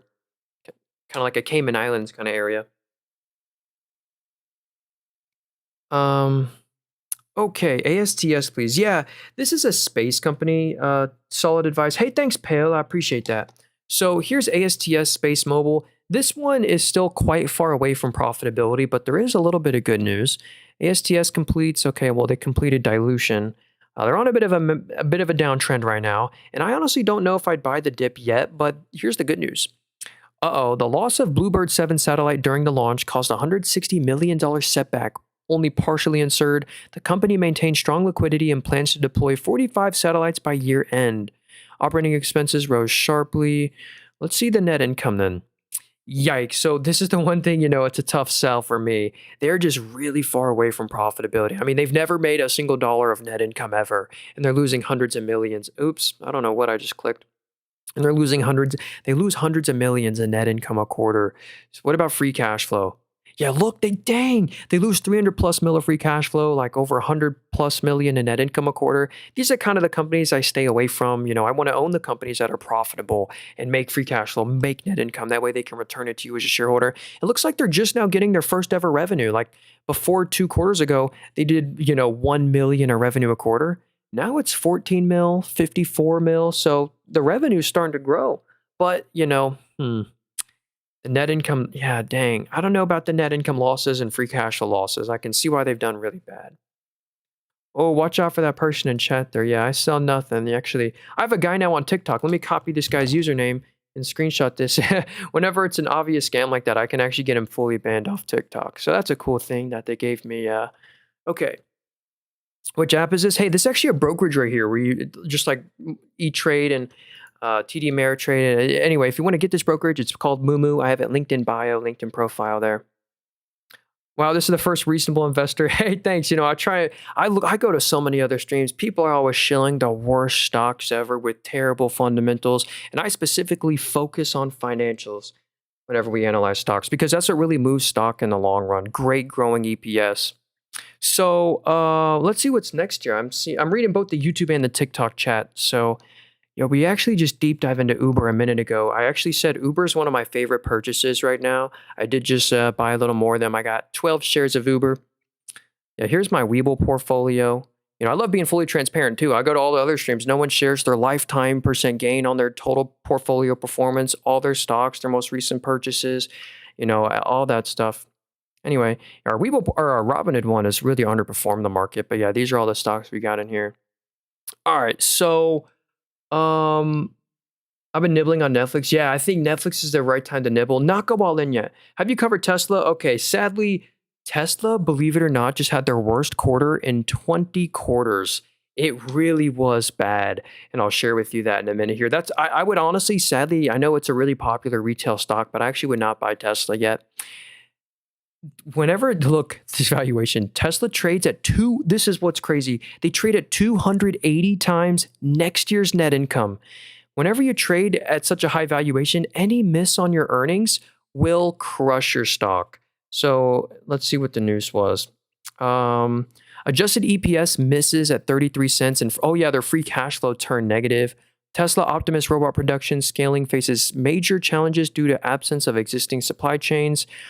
So look at this right here. This was the bad news on Tesla. This is their earnings, the net income right here. Oh, geez, my Wi-Fi doesn't want to work with me. If we zoom out, this was their least profitable quarter in over 20 quarters. Like this quarter specifically, they lost their FSD tax credits, so profits fell 50% year over year after they fell 50. So it's a tough sell. Like margins are kind of getting hurt. Net margins are down 24% after they fell 4%. Like they used to have respectable, like double digit 15% plus, net margins. The margins have just collapsed. And this doesn't have the DNA of a multi-bagger that should have a 280 forward PE, in my opinion. I've looked at the 2030 forecast. They're pricing in so much EPS gains from robo-taxis and robots. But if you love robo-taxis, you can buy a better robo-taxi play via Google Waymo. And you could even get better exposure to robots, in my opinion, via Amazon. So, yeah. And did the free cash flow actually go negative? Dang, yeah, negative 1.1 billion of free cash flow. I don't know about Tesla. The valuation's too high. What platform is this? Yeah, again, this is a brokerage right here. If you'd like to get this brokerage, it's my favorite one to buy and sell stocks on. It's just like TD Ameritrade, or anyway, just like Robinhood. If you'd like to get this brokerage, I have it linked in bio, or you can just type into Google Moomoo. But yeah, LinkedIn profile bio there for my affiliate link. You don't have to use that though. And if you end up depositing $100, you both get like a free stock, but you don't even have to deposit any money to use all the features. All these analysis tools are free. It's a completely free app, costs nothing, no fees, actually lower fees than Webull. Okay, let's see. Okay, Jake says Ouster stock. I do own this one, but this is, I think, my smallest position. Out of every stock that I own, this is my smallest position.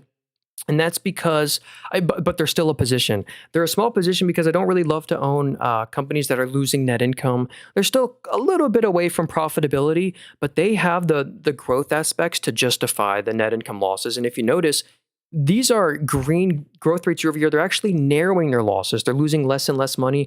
This is the best LiDAR play, in my opinion. They're the world's first company to do colored LiDAR, and LiDAR is having a lot of tailwinds, specifically from autonomous vehicles. They use LiDAR, Waymos, Zoox all use LiDAR, and even Tesla came out and said they're now going to use LiDAR on top of their own software to power these robo-taxis. But yeah, also drone defense systems use Ouster's LiDAR system. So yeah, this is just benefiting from robo-taxis. And yeah, here's some of their customers. Google's a customer. Google Waymo's a customer. Gecko Robotics, they just had a huge partnership with Gecko Robotics as well. Anyway, pretty cool LiDAR company. And I do own them. I got 4 shares. Okay, hey, what's up, Mr. Phil? Thoughts on Figma? I see a bunch of people at my college using Figma. This is, actually, I know someone who created like an iOS phone app using Figma. They're kind of trading just like Adobe. Let's see if there's any news. Whoops, did not mean to click that. Nope, no news on Figma stock. Anyway, if we overlay this next to Adobe, they look almost identical, the stock price. And most software stocks right now, you look at Salesforce, Figma, Adobe, ServiceNow, they're all on a massive downtrend. And I am still worried about this one because of the net income losses. They're supposed to lose 156 million in net income next quarter, 150 million in net income the quarter after. So that's the one scary part. They're very far away from profitability. So there is no forward PE on this stock, There's a negative 20 forward PE. So that's one thing to be cautious of. But Morningstar says they're undervalued. Consistent product innovation, evolving pricing strategies, and a dominant market share and user experience design will drive long-term value growth despite near-term profitability issues. Yeah, revenue forecasts are good. Revenue's going from 274 to 364, but they're going to lose 150 mil in net income. That's the one thing I'd be careful with. And the AI thesis. I don't know if Adobe will probably get hurt more than that. Like, here's the thing about Adobe. They own Photoshop and stuff. I just saw something. It's like no one says that looks Photoshopped anymore. Everyone says, hey, that looks AI. You know what I mean? But the thesis is like in 10 years from now, will we need Adobe as much? We can just AI generate a logo, Gemini create a thumbnail and stuff, where we might not need Photoshop and After Effects as much for image editing and stuff like that. But I'm always a believer humans always will need the final touch on art. Okay,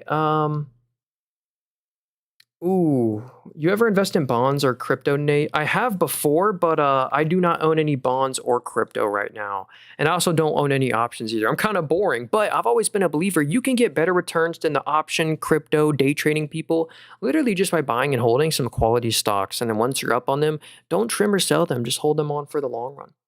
Low-key, yeah, someone said Adobe better buy. I would rather buy Adobe than Figma right now, but Adobe does have its own issues around AI. It's a thesis issue. I just want to know why you're not invested. I have 1,000 stocks in Webull. Yeah, I already own way too many stocks, and Webull does have, they trade at like 53 times next year's net income. They have a bit of a complicated share structure that I still don't understand. But Webull, I am bullish on them. I do use their platform.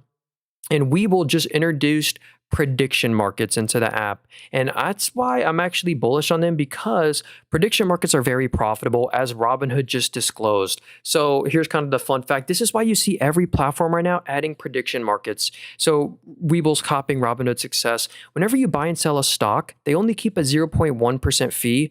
But whenever you do these prediction markets, which I never recommend doing, it's pure speculation. You have a way better risk to reward investing in actual stocks than trying to do prediction markets and stuff.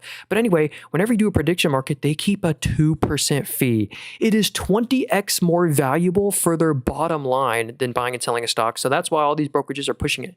Best AI at the end of 2026 looks like Claude Code is the winner right there, or currently. Anyway, so that's why I'm a little bullish on Webull, although I don't own them. I own a bunch of other brokerages. I own Robinhood, I own SoFi, I own Dave, I own Moomoo, I own this stock right here. This brokerage is publicly traded as well. I'd actually rather own this app right here, Futu Moomoo stock. They're all publicly traded. This company right here is an absolute money printer. Webull's still struggling with net income, but they have legit, they had a one-time adjustment this quarter, but they have 50, 45, 50% net margin. So for every $100 that comes in, Moomoo keeps $50 after tax, and they make 400 mil in net income a quarter, only trading at a 8.8 forward PE. So this stock we're analyzing is this brokerage, this app I'm on right now. They make most of their revenue from interest income. Here's their proposal. This is a smart business model. For free, if you keep your cash in here, cash sweep program, they give you a free 3.35% APY on your idle cash. It's completely liquid. You can buy and sell stocks with it. They earn a 3.8% APY on it, and they pocket the small little difference. So anyway, they're a fascinating company. And if this app were to go bankrupt anyway, all your cash is FDIC insured, and all your stocks are SIPC insured. Even if the company goes bankrupt, you won't. And so that's the same with every brokerage. If Webull goes bankrupt or Robinhood goes bankrupt, your cash is FDIC insured, and your stocks are SIPC insured for up to $250K per brokerage. And yeah, I own multiple brokerages. There's no burden of actually having multiple brokerages. You just get an extra filled out sheet of paper that you just mail over. So I mean, anyway. I'm heavy in crypto. I have 22 Bitcoin now. No way, you got 22 Bitcoin. That's insane. Bitcoin, unfortunately, I feel bad for the stock the past year. I mean, Bitcoin 1 year ago was 122K. Now it's 64K, a part of the shenanigans from MicroStrategy. Oh, wow. Clarity Act passage odds decline. So something about this Clarity Act is, I don't know. It's some Bitcoin news. Here's the one thing about crypto, and I don't mean to be bearish on crypto, but let's say you owned every single share of Google or Apple in the world. If you own every share of Apple, you're left with a company that makes net income, makes free cash flow, has brand value, pays dividends. But let's say you own every single Bitcoin in the world that exists. You're kind of not, like, what are you left with? It doesn't really, like, you kind of get what I'm saying there? All right. Oh gosh, I'm really behind. I see some great stocks in the chat here. I apologize. Marvell, let's do Marvell. This is a really cool AI beneficiary, AI infrastructure company. NVIDIA just gave them a huge shout out, said this will be the next trillion-dollar company. They help make TPUs, I believe, for Amazon and Google. Amazon and Google are two of their biggest customers, I believe. But yeah, Morningstar says Marvell's undervalued, soaring generative AI spending, rapid expansion in custom compute chips, and its leadership in optical networking will drive long-term value growth. The one tough part is the valuation is a little expensive. If we can get this to pull up here, please. The PE ratio. This is the price to net income.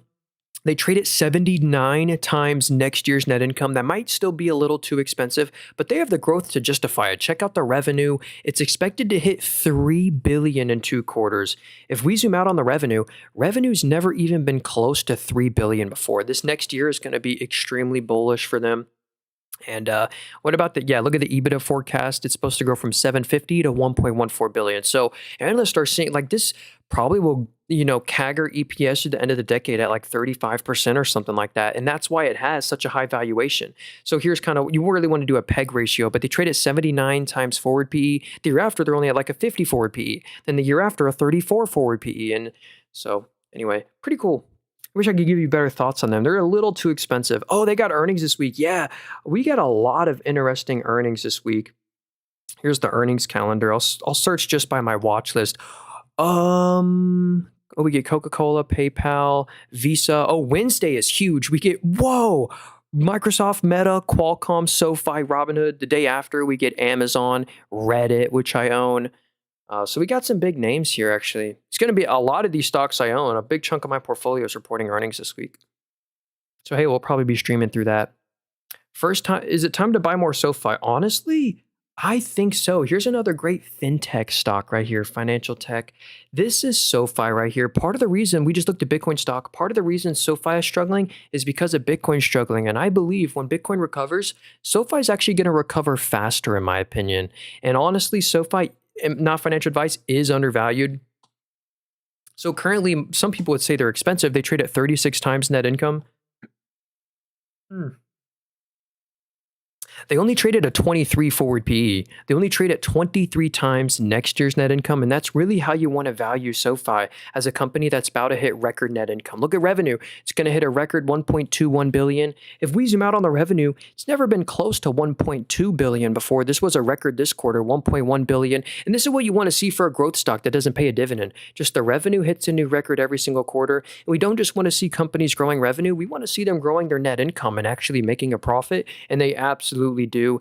Last quarter was a record 173 million. Look at what analysts forecast in 2 quarters. They're about to hit 240 million in net income. So there's a lot of EPS and net income growth still for this company to come. That's why you do a forward PE, and that's only a 23 times next year's net income. They do a lot of lending. Lending revenue grew 55% year over year. That is the fastest growth rate in the entire screen. Like it's up 55%, after grew 25, and not just the lending business, but the other half of the business, their financial services, it grew 42% year over year. After grew 101, after grew 85, after grew 244. I mean, they're just on a streak of growth. Very impressive stock. And full disclosure, I do own SoFi. I regret every share I've ever sold of SoFi. Yeah, we're still up 158. I actually just bought another share of them at $15 and like 25 cents a share. Yeah, here was my original SoFi buy orders way back in January 2023. That's over 3 years ago when I first bought SoFi. And I regret every share I've ever sold of them. All right. DDI is facing a buyout from its parent company, Double Down Interactive. Oh, really? Oh, that must be why they gapped up. Yeah, they gapped up big. There's no news. There was no earnings reports that day, but the news was, I bet you're right, that they are getting bought out by their parent company.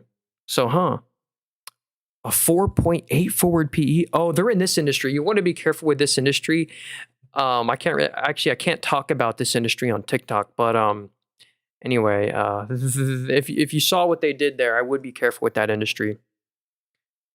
Okay, can you show the earnings table again? Yeah, hey, I'll be super quick. Not really. Hey, actually, if you want to support me, best way to support me is just, it'd mean more than a donation, would actually just be to check out my YouTube stream. You can like rewind it. But yeah, there's a lot more stocks that I report. I have to hit view more. But like Tuesday, we get Coca-Cola, PayPal, Visa. Wednesday's the big day. Microsoft, Meta, Qualcomm, SoFi, Robinhood, and 48 more companies on my watch list. Yeah, what else? ARM, VRT, Chipotle, Procter & Gamble, O'Reilly Auto Parts, Modine, Amphenol, Fortinet, FICO. We get Sprouts Farmers Market. We get a lot of earnings. And then Thursday, we get Amazon, Reddit, which I own both of those, MCore. Gosh, this week is going to be intense. Okay. SLS stock. Let's see what this one is. And again, sorry, I see so many good stocks here. I just can't get to all of them. And I want to. I appreciate everyone that's leaving stocks here. I'm having a lot of fun here. If you want to hit the follow button, we actually stream every Sunday at this exact same time. So if you're normally free on Sundays the same time, I stream every Sunday this exact same time. And watch out for people impersonating me. I just had to ban someone with the same username and profile picture as me. I sell nothing. I'll never follow you, DM you. I don't coach or nothing. Only way to learn is on these streams for free. So anyway, here's Celis Life Sciences. So the stock's done very well this past year. Let's see if we can find out if there's some fundamental reasons. Revenue. So they're a revenue list startup right now. So if we go to revenue down here, it says, well, this is 2022 data. 2020, they have sold nothing for the past 3 years, but I bet you the reason they had such a massive gap up is because usually they gap up whenever they get some sort of FDA approval or they're finally out of stage 3, like they're finally going to be able to sell their product. So they have 13 employees. So it's a clinical stage biopharma company, which you definitely want to be careful with the biopharma companies, but they own something called it includes Gallon Pepimut-S. So some sort of therapeutics company. I would be careful with that one. Actually, I do because they have no revenue yet. But what do you trade on? Hey, this is a brokerage called Moomoo. If you want to get this app that I trade on, it's linked in my bio there. I like this. I love your streams. Just enjoy listening to the real insight. Hey, I appreciate that, Slav. I try and keep it honest here. Let's see what's next here. Ooh, CEG. This is one of my favorite stocks I own. If you want real exposure to nuclear and utilities, I've analyzed every single nuclear stock that exists. I've analyzed like every utility stock because the sector interests me. This is by far my favorite one and the one that I chose to buy. Here, I'll show you my position real quick. Because out of every single utility stock that exists, there is not a more pure nuclear play. I am up 35%, but this is Constellation Energy. They own, believe it or not, it's true, over 30% of all the US's active nuclear reactors. There is no pure play. There is no close second place. And they only trade at a 22 forward PE ratio. They just acquired Calpine. They're also the world's #1 geothermal company. They actually harvest the steam coming from geysers. It's an infinite energy source, believe it or not. They do tours of their geysers. The geysers power plant, taking the steam from the ground and they pump cool water back into it. It supplies over 20% of all of California's clean energy. It's a money printer. They have these fully amortized, fully paid off nuclear plants built decades ago that just print net income every quarter. So anyway, I have no complaints about this stock. They're supposed to make 900 mil, 1.27 bill next quarter. You get a 0.6% dividend yield. They raise their dividend every year faster than inflation. I'm totally biased. Actually, I found out about this company. Our natural gas bill is through Constellation Energy. I looked up if they're public, and they were, and then I found out about their nuclear assets. But yeah, here's some of my dividend history on CEG. Anyway, pretty cool company. Ooh, what do you think of? I don't know. Wolfspeed. I think that's a Bitcoin mining company or a GPU rental company. What do you think about Nokia stock? Hey, what's up, Jacob? That's a big NVIDIA investment. You know what? Let's pull up the NVIDIA portfolio right here. So, and we get access to all the man. So actually, let me reset this app real quick. I apologize. My Wi-Fi is acting up today. But anyway, so yeah, if your net worth is over $100 million, you have to disclose all your trades by SEC law. So like Nancy Pelosi, Leopold, Warren Buffett, Cathie Wood, George Soros, all have to reveal all their trades and stuff like that. And NVIDIA is so big, the company NVIDIA owns a bunch of individual stocks like Intel, CoreWeave, and then Nokia is one of their recent purchases. And they just had a big partnership with NVIDIA. Let me see if I can find that news. I swear there was some NVIDIA news. Maybe it's already gone. But Nokia to acquire Arizona semiconductor facility to expand optical manufacturing for AI data centers. Nokia net sales rise 9%, but their AI and cloud revenue doubles. Full year profit guidance was raised. Nokia projects 3 to 7% of sales growth. Okay. So Nokia CEO warns memory shortage may persist through 2027. So that's maybe good news for the memory stocks. It's honestly tough to be bearish because look at their current valuation. They trade at 47 times net income, but you really want to value them off next year's net income because there's so much net income growth about to happen. And they only trade at 28 times next year's net income, which honestly is starting to look kind of fair. When we think of Nokia, we think of those smartphones back in, we think of their old smartphones. Actually, let me see if I can find the annual revenue. This stock is still like significantly lower than their 2001 stock price. Like in 2000, they were a $55 stock. It's a $9 stock today, but they're not a smartphone company anymore. They lost the war to Apple. Now they're an optical networks AI business where they sell the fiber optics that chips use, I believe. I don't know exactly. Let's see if we can get some coverage. So Morningstar says they're overvalued while While surging demand for optical networks driven by AI infrastructure presents growth opportunities, structural headwinds in mobile networking commoditization, lumpy demand, and ongoing supply constraints require caution. If they can honestly just hit these net income numbers, which they had a big miss on earnings this quarter, what happened? Analysts forecasted 266 million net income. They only did 2.2 billion. Huh. So that might be something to, but they beat on EBITDA, so it must have been a one-time adjustment. I bet you because it says they just acquired some Arizona facility, it was probably a one-time adjustment because of that acquisition. But if they could hit 268 million net income next quarter and 890 million the quarter after, they're right about the 28 forward PE. I would just be cautious with this one. I don't know. Nvidia likes that one though. Does the Moomoo app show you that? Yeah, this is all in the Moomoo app. Yeah, you can see all the super investors and stuff. Yeah, if you want to get this app, again, I have a link in bio if you want to, or it's a brokerage that I'm on right here. Okay, there's a lot of cool features that this app has that I haven't even like shown yet. So like we can see, the Fed interest rate probabilities. Like, did you know in the September 16th meeting, literally from the Fed dot plot, all the Fed members have to give their projections. There is over a 56% chance rates are going to get hiked by 25 basis points, and another 28% chance they're going to get hiked by 50 basis points. So there's a 70% chance this year that we're going to get interest rates are going to be hiked, and that has crushed a lot of the interest rate sensitive companies. Like if you look at a Lowe's, a Home Depot, a Lennar, one of the largest home builders, very interest rate sensitive sectors are all at like this multi-year low because of this darn interest rate hike probability. And there's a lot of other cool stuff. One day I want to just do a stream where we just look at all these sectors right here and just find the best stocks in every single sector. So there's like a lot of interesting sectors that I'm kind of interested in.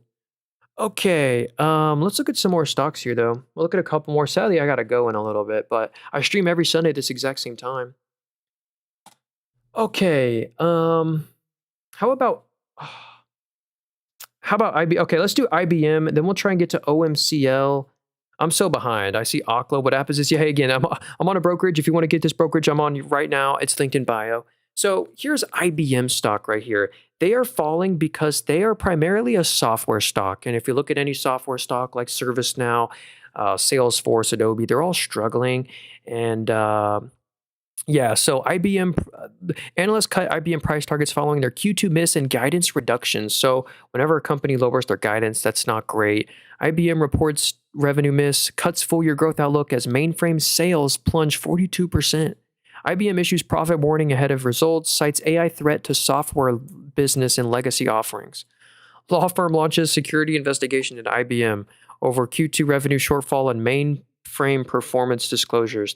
Anyway, they are one of the reasons they gapped up right here. The government literally took a stake into IBM and gave them money for free. It was part of the CHIPS Act. It's a quantum. They kind of burned a lot of money. They gave a bunch of money to like QBTS and RGTI and IonQ, all these quantum companies, but IBM got most of the money. But anyway, you want to be cautious because half of their revenue is software, and their software business apparently could be hurt by this AI thesis, and they just cut their guidance. So it kind of makes sense why they had such a massive gap down, because it kind of looks worse than it is. They gapped down so aggressively because they really never should have had this rally right here. But it's an interesting dividend growth stock. You get a 3.2% dividend yield. Yeah, infrastructure revenue declined 7%. The IBM Z mainframe dropped 42%. But Morningstar says they're undervalued. Resilient hybrid cloud adoption led by Red Hat and exceptionally high switching costs within its mission-critical mainframe ecosystem will drive steady long-term value growth, Morningstar says. Interesting. All right, what is VEEE? I hope I can find this stock for you. I've never heard of it, and that's a weird ticker symbol. I don't know if this is even a stock. Hey, what's up, Six Star and Bubble Wraps in 1961 and Ming? I hope everyone's having a good Sunday. I'm trying to get to all these stocks here. So this is a stock right here. Twin V Power Cats. Okay, we're not actually going to even cover this stock right here. If you look in the top right, this whole company is only worth $6.8 million. Like, I'm sure someone in here could buy this whole company. Like, the whole company is worth $6.8 million. So we're not even going to cover this stock. It'd be a waste of time. These are the kind of stocks you avoid, you don't buy. So just imagine this. You could literally buy the whole company for $6.5 million. Let's say you do it. This is why it's so important to look at financials. This is why I'd never buy this stock. You buy a company that in the 3 months lose you 2 million. Losing $2 million on a $6 million company is losing 20% of your investment instantly. They've lost over $6 million just in the past 1 year. So no wonder this stock is at an all-time low worth $6 million with so much of the shares being shorted. So someone said Johnson and that one dude, what's up, man? Hey, remind me. Gosh, I really apologize. I feel bad not getting to everyone's stock in here. So I want to get to Innodata. So I saw someone been saying Johnson & Johnson. Yeah, this is like the most blue chip of any stock ever. They've really grown in stock price because of their oncology division. It's been extremely growthy and impressive. Is there any news? J&G, Johnson & Johnson's phase 3, okay, reduces disease progression risk by 90% in relapsed myeloma or something. I don't know. So Johnson & Johnson receives FDA authorization for integrated robotic surgical systems. J&J's receives positive EU regulatory opinion on potential first oracle receptor treatment for plaque psoriasis. I don't know what none of this stuff is, but anyway, they're at a 26 forward PE, or only trading at 26 times next year's net income. They can pay off all their debt in less than 2 years of free cash flow. Morningstar does say they're actually a bit overvalued. Aggressive consensus growth assumptions and the impending Stellaria patent cliff presents downside risk that warrant investor caution. Anyway, I probably would not buy this stock at an all-time high level, but healthcare is a nice sector. You want to, diversify into a little bit. A lot of healthcare stocks are at an all-time high, like an AbbVie and Eli Lilly are also at all-time highs. And it's a nice dividend growth stock. You get 2% of your money back just in a dividend every year. Maybe watch out for the patent cliffs and maybe wait for a bit of a better dip. So Six Star said MSI. This is actually an interesting company. Did you know Motorola is publicly traded? And Motorola specifically has done so well the past 10 years because of their government communication solutions, like the military, the Air Force. They all use their communication devices. And let's see. So like they sell the hardware and then they sell a software on top of that. Their software and services are up 17.6. When we think of Motorola, we think of the phone company. They're no longer a phone company. They're not even in that industry, I don't think. Does Morningstar cover this one? That'd be great. They do. Okay. Motorola, I don't want to read all this. Most of Motorola's customers are governments, which lead to stickier customer relations. If more government, this is what it's kind of cool. You can read what the bulls say and what the bears say about every stock right there. So like if technologies like video cameras or radio equipment become more modular over time and therefore reduce any integration benefits, would hurt more integrated product providers like Motorola. Motorola has all ingredients of a long-term compounder with a cash cow core business, its LMR segment that it used to fund crazy M&A. Anyway, look at their net income. It's honestly really impressive. They're making, excluding that one-time adjustment back there, they're making like $500-600 million of net income a quarter when you average it out. Looks like the stock is flat from 1 year ago. I assume it's because the net income did fall a little bit. The net income fell 15% year over year. The revenue grew by 7%. So there was a little slip up in their margins. Yeah, net margins fell, gross margins fell a little bit. That might be why the stock is kind of flat from 1.5 years ago. But 29 forward PE, interesting company. Did I miss Marvell? Hey, yeah, we did a deep dive on Marvell the first time you said MRVL. But yeah, hey, I'm also, if you want to support me, you can type into YouTube Nate the Robber. You can find my stream and rewind it. And we just deep dive into SoFi as well, Darius. I do think SoFi is a decent buy right now, small nibble. Good afternoon, brother. Bought Amphenol, but it went down last week. So we get Amphenol stock earnings this Thursday. So I'm super excited for APH. My cost basis is down here at $70. I continue to buy shares at over 100% of my cost basis at $130 a share because I believe this stock is still undervalued. I won't cover them but I'll just read you the Morningstar analysis. Morningstar says they're still undervalued. I agree. They're only at a 28 forward PE. This is a AI data center infrastructure company. Massive demand from AI infrastructure investments for its best-of-breed data center connectors, combined with a highly flexible, decentralized operating model, will drive long-term value growth. So yeah, Amphenol, they supply the copper cables and fiber optics for NVIDIA. They do it for Google's TPUs as well. They're a tier one supplier. So instead of just owning NVIDIA, in my opinion, I've been a fan of owning the whole ecosystem. Own the companies like Comfort Systems that do the complex HVAC work, or Powell Industries that does the switchgear solutions and the MEP work, the mechanical, electrical, plumbing work. Own Amphenol that supplies the copper cables. You can own companies like Constellation Energy that own over 30% of the US's active nuclear reactors that power data centers. You can own United Rentals that benefits from the construction of data centers, and United Rentals as well. You can own GE Vernova that makes the backup diesel generators under every single data center in case the grid goes offline. There's so many great ways to play AI. Or yeah, like Taiwan Semiconductor too, as the one that Nvidia, Apple, they just design their chips. Taiwan Semi is the one that actually manufactures them. So you should look at Ally Banking. All right, let's check it out. Ally Financial. So they haven't done as well as like your typical banks, like Morgan Stanley, Goldman Sachs, JP Morgan. They are all like from their 2021 price, they're up over 100%. But this one isn't. This one's flat from 5 years ago. Let's see if we can figure out why they are flat from 5 years ago. They trade reasonable, looks cheap, a 7.2 forward PE. Ooh, maybe it's because this is specifically an automotive finance company. Yeah, so it looks like 66% of the revenue is automotive finance operations. So car loans, stuff like that, which maybe, not as growthy as a JP Morgan or Goldman Sachs that does some wealth management as well. And here's the net income though, they're making good net income, but notice this. This is why they're probably flat from 5 years ago. Look at 2019's net income. They were making 300 to 400 million in net income a quarter. It's kind of at that same 300, 400 million of net income a quarter level. So that might be why this one's struggling to escape this market cap and valuation, because the actual net income is the same as it was a long time ago. So that might be something to be aware of. But, you get a nice dividend, you get a 2.8% yield, low forward PE, but I just don't know if this is the kind of stock to beat the S&P 500. Um, Yeah, like look at JP Morgan. Wow, that the other stock was at the same 2021 price. This one is like more than doubled its 2021 price. Wow, JP Morgan's at a crazy all-time high right now.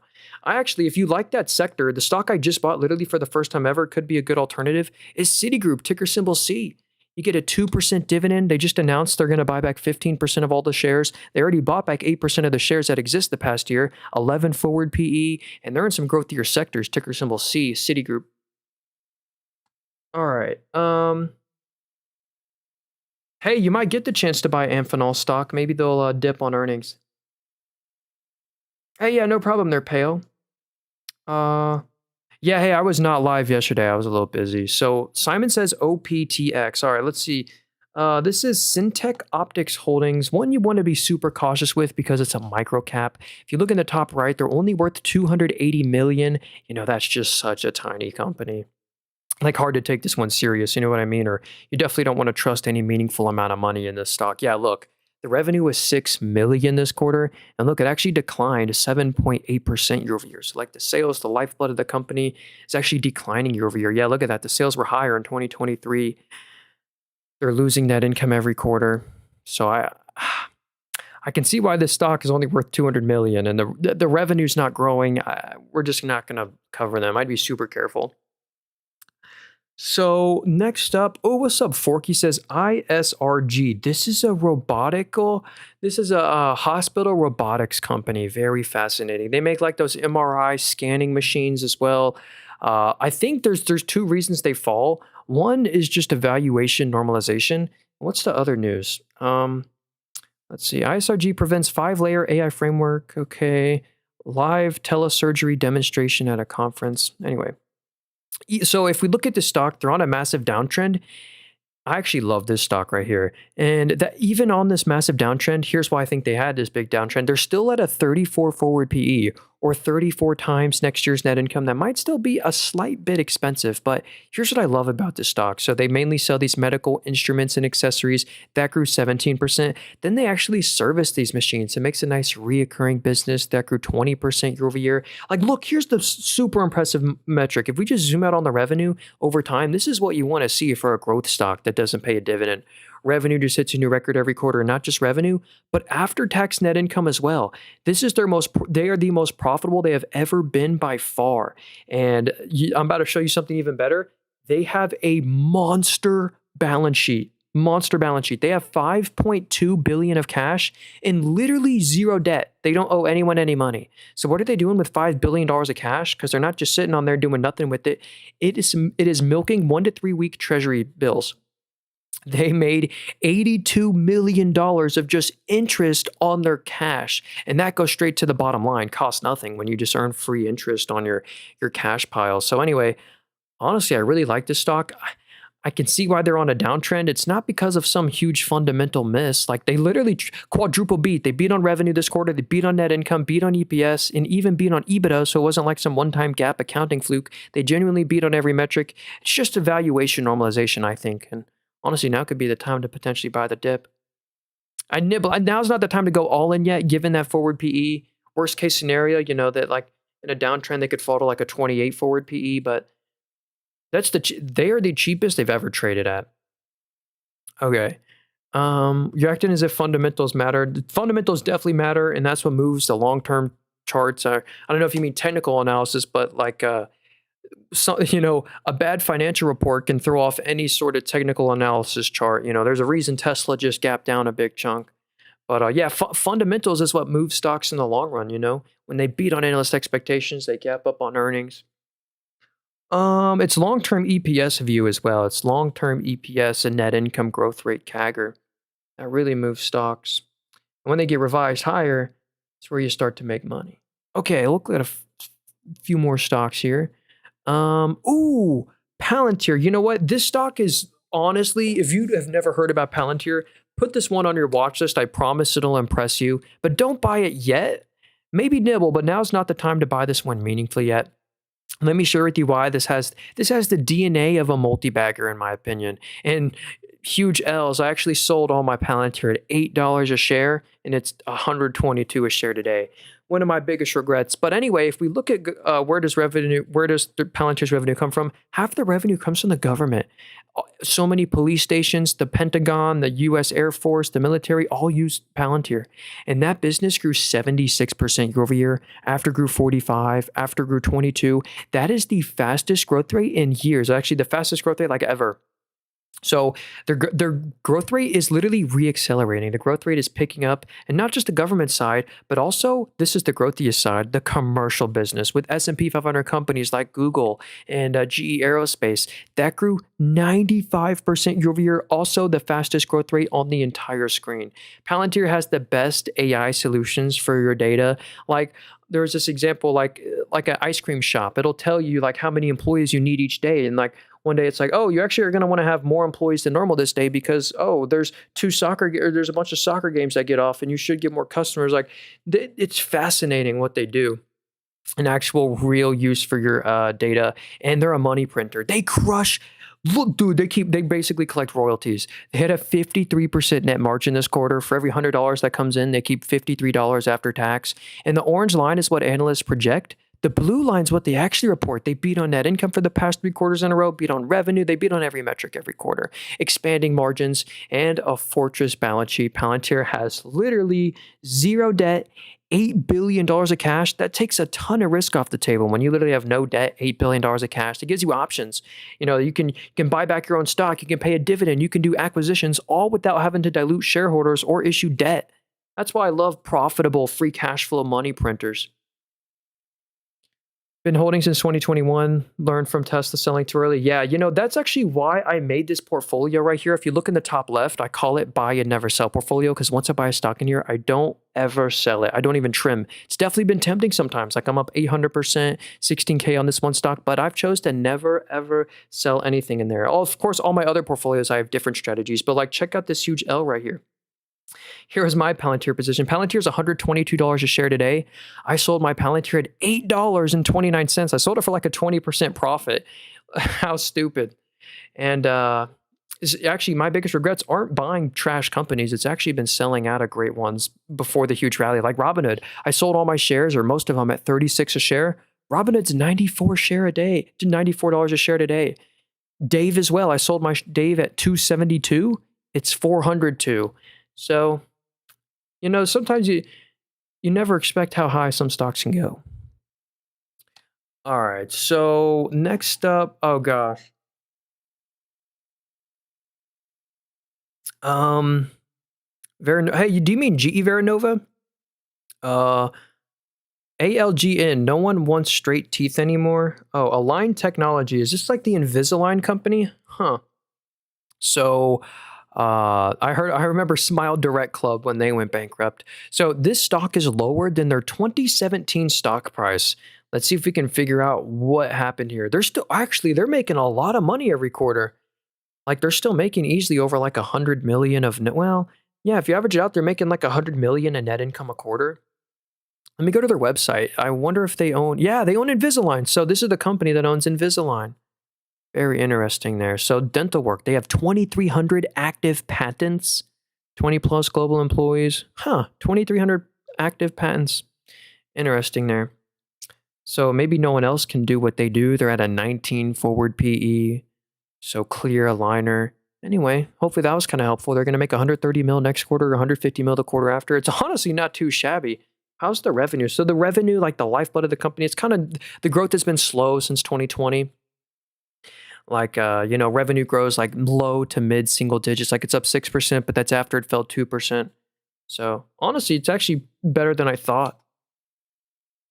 I'm watching Light, Credo, and Amphenol this week. I may nibble a little. Yeah, I saw what you said about Light right there. Yeah, those are all in a similar sector. I love those. I thought First Solar was a good deal, but it keeps going down. Am I missing something? Yeah, let's check out First Solar right here. Dang, you're right. They're on a bit of a downtrend right now. But good news.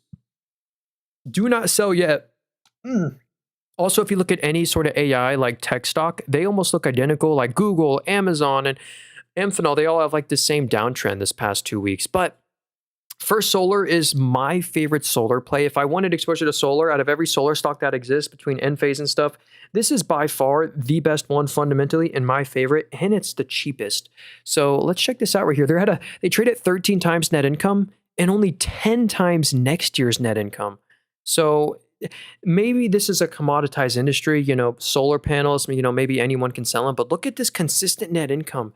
They're easily making 3 to 500 million in net income a quarter. They're supposed to make 300 mil next quarter, 560 mil the next quarter. So they're just super net income positive with the low forward PE. And maybe it's just, a commoditized industry. I don't know. So here's the AI earnings outlook. Revenue and EPS are projected to decline year over year due to strong, tough comparisons and lower selling prices. They have a strong backlog of 48 gigawatts, high factory utilization, and significant tax credits to support stable earnings. Well, anyway, they report earnings on the 30th, which is in 4 days. So I'd wait and see what happens then, because I don't see him getting much cheaper than a freaking 10 forward PE.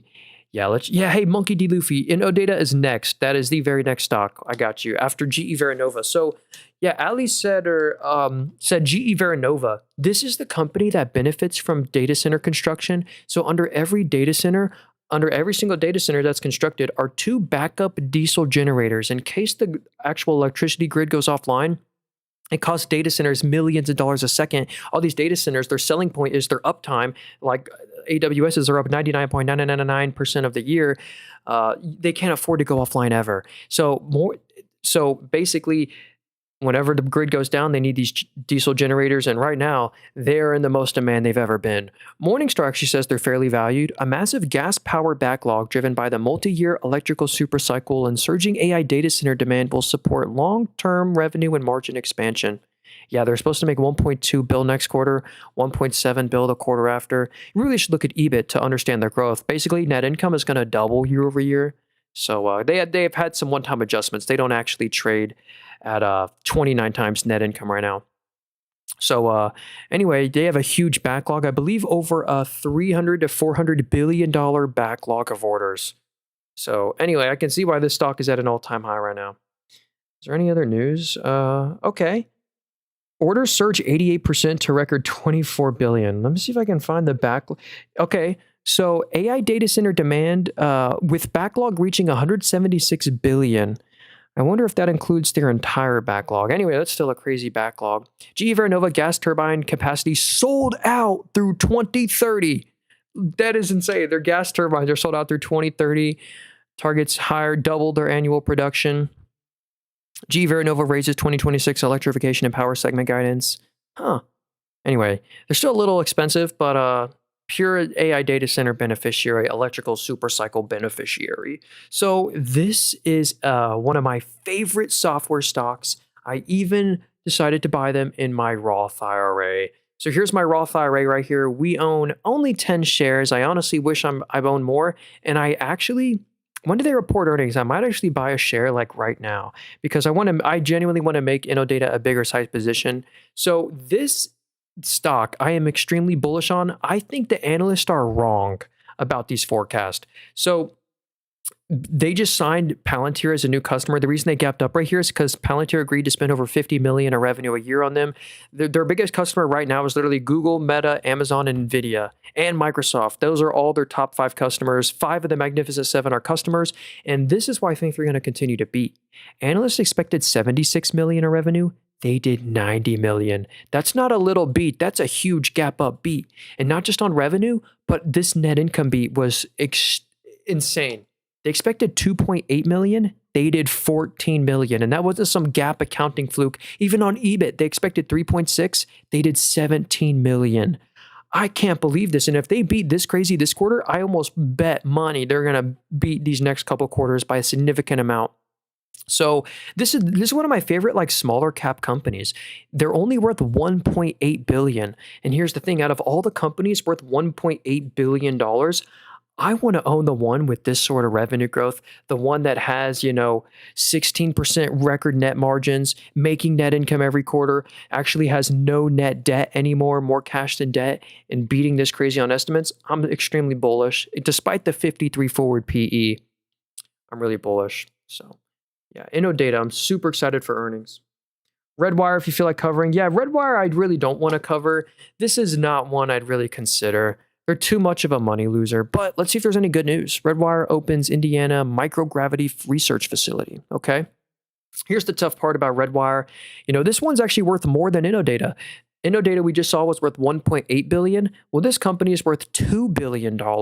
And here's the thing. Look at these net income losses. This is the scary part. Look at this. So to keep it really simple here, you could buy the company for $2 billion.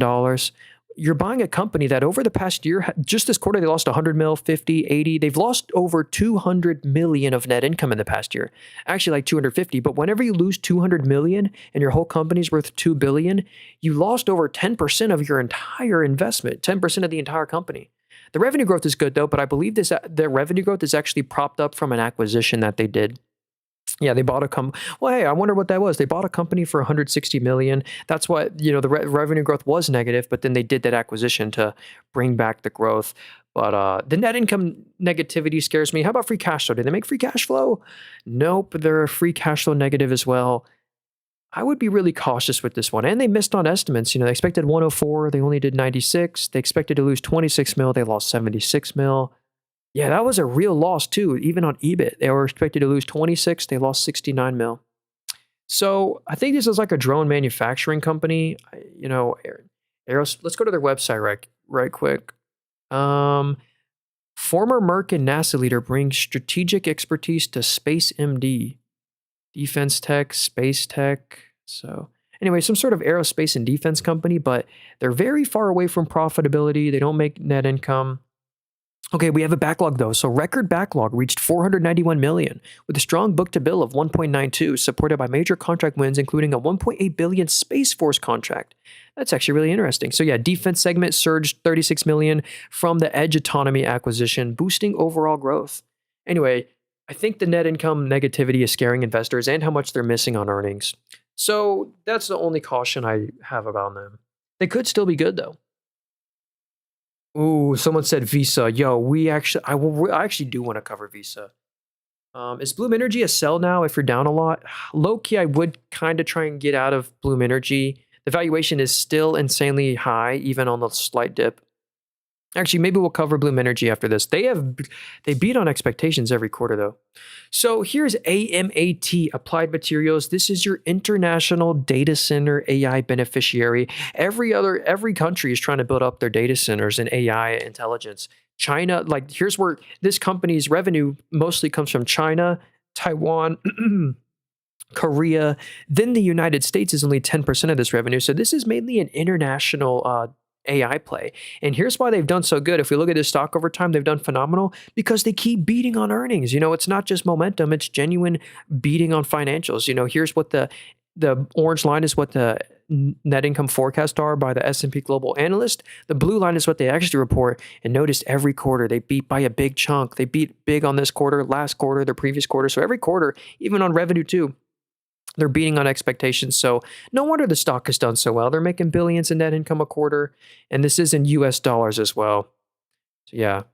The company holds a dominant position in wafer fabrication equipment and benefits from AI-driven chip complexity, but its current premium valuation and the inherent cyclicality of semiconductor industry require some caution. So yeah, they trade at 50 times net income, but only 35 times next year's net income. That goes down by a big chunk because the net income is supposed to grow by a big chunk.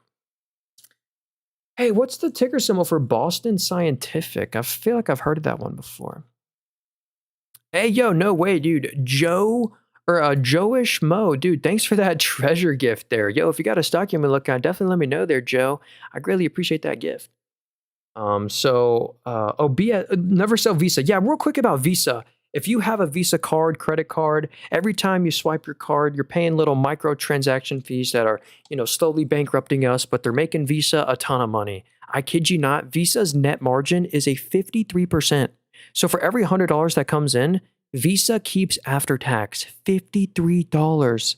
It's insane. So Visa's revenue was 11.23. They kept after taxes $6 billion. Before tax was $7.5 billion. Then they pay $1.5 billion in interest and taxes. After taxes $6 billion. They really do have 53% plus net margins. It's ridiculous, and it's about to hit a record too. So if we zoom out on net income, this was actually a record, $6.02 billion in net income. It was a record. It's about to hit $6.46 billion. There's still net income and EPS growth. They just beat on earnings by a big chunk. So honestly, this is not some peak bubble valuation. Visa trades at 25 forward PE or only 25 times next year's net income. That's honestly like undervalued for Visa. Pretty interesting there. So BSX, Boston Scientific. Let's check it out right here. Boston Scientific. Okay. So this is a $65 billion company. Yeah, you're right. They have been nuked. Look at this. They are down the past year 100 or so percent. And if I remember this correctly, they had a faulty, whatever they sell, I don't know exactly, but we'll just say like a pump. They sold these faulty pumps. Like I don't even remember it. So, Morningstar says they're undervalued, sustained momentum in the Farap Pulse and Watchmen franchises, complemented by strategic acquisitions like Punibera and an expanding pipeline in peripheral interventions will drive long-term value growth despite near-term market adjustments. I want to figure out what that bad news was because I don't even know what it was. Boston's, here's what the Bulls are saying and here's what the Bears are saying. I don't even know. You're right. They're trading at a 17.8 forward PE. This is honestly pretty inexpensive. They're a cardiovascular company. That's 67% of their revenue. And it's still growing. Like, despite maybe what has happened, this is still growing very fast. How about their med-surg business? Yeah, it's up 5.6% year over year. They're beating on earnings. Like, they're expected to make 880 mil the quarter after. I don't know why they've been beaten down so hard. Like, there's some sort of news that I'm slightly missing here.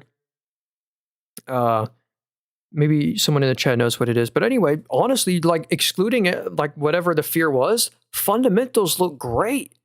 17 forward PE, great net income expectations, great growth. So, honestly, no complaints here. What's this app? Hey, I'm actually on a brokerage. If you'd like to get this brokerage, it's just like, Charles Schwab or TD Ameritrade. It's a brokerage. I have it linked in my bio there if you'd like to get it. It's completely free, costs nothing. And it's an affiliate link. So if you sign up and deposit $100, we'll both get like a free stock, I think. The one I got was Ford, and then I just like instantly sold it. So where was that? Yeah. There was a free share of Ford. Oh, yeah. Don't buy Ford stock. Ford is lower than their year 2000 stock price. Okay, anyway, SK Hynix. Yo, y'all want to see the craziest divorce settlement in history? is SK co-chairman's ex-wife. I don't know why this is on here, but look at this. He had to pay $645 million in a cash divorce settlement. So I don't know. Interesting there. But this is your Korea version of Micron. So we'll convert the currency to US dollars. But yeah, they literally, it's tough to be bearish on these memory stocks. They're only at a 5.9 forward PE or 5.9 times next year's net income. Morningstar says they're recently valued. Surging demand for high bandwidth memory and AI data centers strongly drives near-term profitability, but the highly cyclical nature of the commoditized memory market and intensifying competition limit long-term structural pricing power. That's the one thing you do got to be aware of. They cannot sell RAM, SSD, at a 76% net margin forever. As the supply chain normalizes, this is a short-term, medium-term hold stock. This is not one you want to hold forever, in my opinion, because, yeah, it is a commodity. They won't have 70% plus net margins forever. So it's the next year, 2 years, the earnings forecast are great. But it's when we look at the 2029, 2030 net income forecast, that's when you want to be careful. It's good, like peak earnings are going to be in 1 to 2 years, peak ever net income. But look at what they're about to report, and this is in US dollars. Next quarter, they're going to make $34 billion net income and $45 billion of after-tax net income the quarter after. That's after they pay 14 or whatever bill of taxes. So we're about to see record net income. So that's why this is a good short-term, medium-term play. So yeah, that's your international. Let's see, is there any news around the memory market too? So Anthropic requests components from SK to support in-house semiconductor investment. Wow, Anthropic, one of like the best LLM right now, is using SK Hynix. Any other news? SK warn memory supply gap may deepen as AI demand accelerates. They just completed their IPO. Anyway, let's look at some more stocks here. Yeah, hey Hank, this is I'm on an app called Moomoo. It's actually linked in the description of the YouTube stream as well as the TikTok bio. All right, hopefully I can find the stock. Oh, Vistra Energy, please. All right, let's look at Vistra Energy. This is they own like 5 nuclear reactors. It's probably like the second or third best nuclear play out there. Is there any news? The one reason our CEG and Vistra Energy are hurting right now is because of the PJM auction prices. Basically, there's like this group of 8 states that all do these price auctions, and they're trying to limit how much they can charge. This is an unregulated utility, and they're literally trying to regulate them, which is so weird. So that's why they've temporarily been being hurt. They're at a 15 forward PE. Honestly, this is undervalued. I don't see them getting much lower than that. So, why does Morningstar says they're overvalued though? Although data center contracts and a diverse generation fleet provide near-term earnings visibility, investors are underestimating the long-term regulatory risk and potential margin pressures in Texas and Mid-Atlantic wholesale power markets. I don't know. I mean, I'm not as bearish as them. They're going to make 700 mil next quarter, 700 mil the quarter after of net income, get a 0.5% dividend yield. I don't know. I don't know. That probably wasn't too helpful there. KXYAI. Yeah, hey, I don't know if that's a weird ticker symbol. Yeah, hey, Connor, if you give me the ticker symbol or something, maybe I can find that stock. But that's a weird little, yeah. Next up, yeah, that's the one thing to keep in mind about the memory shortage sector. RJF stock, Raymond James Financial. Oh, cool. So if we look at a lot of banks right now, JP Morgan, Goldman Sachs, Morgan Stanley, they're all at an all-time high right now. Charles Schwab is, Citigroup is near too. They're at close to all-time high. Let's see what they're doing. So 13 forward PE, very reasonable. So they mainly do private client group, which is up 13% year over year. If we zoom out, that's actually the fastest growth rate on the entire screen. They also are a bank. The bank grew 11% year over year. Capital markets and asset management. So maybe they own their own brokerage too, which is high margin. Yeah, what are their margins? Yeah, 15 to 16% net margins. So for every $100 that comes in, they keep $15 after tax. Yeah, here's the bottom line. They're making easily like 500 plus mil of after-tax net income a quarter. And if we zoom out, that is like it's trending up over time. So I can see why the stock is near an all-time high right now. Revenue's up 15%. That's also the fastest growth rate they've had in a long time. Look at that, 15.6%. Normally it grows like, mid single digits or high single digits. Anyway, Thomas James. I thought I said Thomas Jefferson for a second. Thomas James owns 10% of all the shares, and this is Raymond James. Huh. Interesting. All right. What do you think about Oklo? Yeah, I would not buy Oklo. Um, this is a SMR startup. If you didn't know, I would rather own actual nuclear reactors like CEG or Vistra Energy. This is a small modular reactor company. If you didn't know, there's only two working SMRs in the world, and neither of them are in the US. And Oklo is not going to have any revenue till like 2030. So yeah, they. Um, anyway, here's the bad news. This simple metric here, if we just go to revenue right here, it says no data because they've never sold anything before, not a product or a service. They're a revenue-less startup, and they're losing a lot. Why is it on cumulative? They're losing a lot of money a quarter. So that's why I'm just not interested in this stock. There is no revenue. There's not going to be any revenue anytime soon for years, and they lose a lot of net income. Luckily, they have a fortress balance sheet, but the fortress balance sheet has come at the expense of the shareholder. Oh my gosh. They diluted every shareholder by 1.2 billion this quarter. Oh my goodness. I mean, it's honestly smart. They know their stock is super overvalued and they should never be worth 7 billion like they are now with the revenue-less startup. This is a company that Sam Altman originally started, but then he dropped out. But yeah, where's total common shares outstanding? So yeah, so right now they started at 63 million shares. Now there's 173 million shares that exist. So you own a lot. You own over 50% less of the company, but they do that to raise cash. Anyway, I'd be cautious with that one. I'm just not too interested in the revenue-less startups. And it's not just them. You can look XE Energy. This is the one founded by Amazon. If I was going to buy an SMR startup play, I would buy this one because, Amazon owns 22% of all the shares. But this is another one that they even admitted themselves they're not going to have any revenue till 2030. Yeah. I wonder if we can. Anyway, the timeline on a lot of these projects are ridiculous. So, all right. KXAIAY. Oh my goodness. KX. This is weird ticker. KX. Oh, here we go. Kioxia Holdings. You know what? We found it. I'm actually surprised we found this stock. Let's go. What happened to Intel? Intel, they're just too expensive. I think and they had a big net income miss, but it looks like it was a one-time adjustment. So what's this company right here? It looks like an ADR company, so they're not a US stock. Where are they headquartered? They're headquartered in Japan, Tokyo. Cool. So what do they do? Memory business. Oh, so this is another memory shortage stock. So this is the Japan version of Micron, Japan version of SK Hynix. So unfortunately, there's no analysts that actually cover this stock. But anyway, this is another way to play the memory shortage. I would maybe just rather buy Micron, but yeah, this is your Japan listed memory shortage stock. Okay. What is IMSR is better than Oklo and it's in the same boat. Terrestrial Energy. Yeah, dang, they're at an all-time low right now as well. Are they also...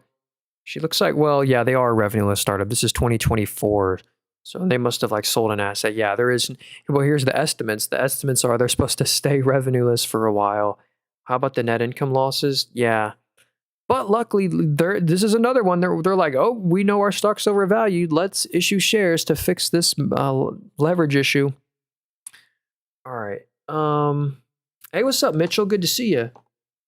A good day, my bro. Hey, you too. I hope everyone's having a good Sunday. Hey, if you're new, I actually stream every Sunday at this exact same time. So if you're normally free on Sunday this time, consider subscribing, hitting the notification, and watch out for people impersonating me. I sell nothing, literally nothing.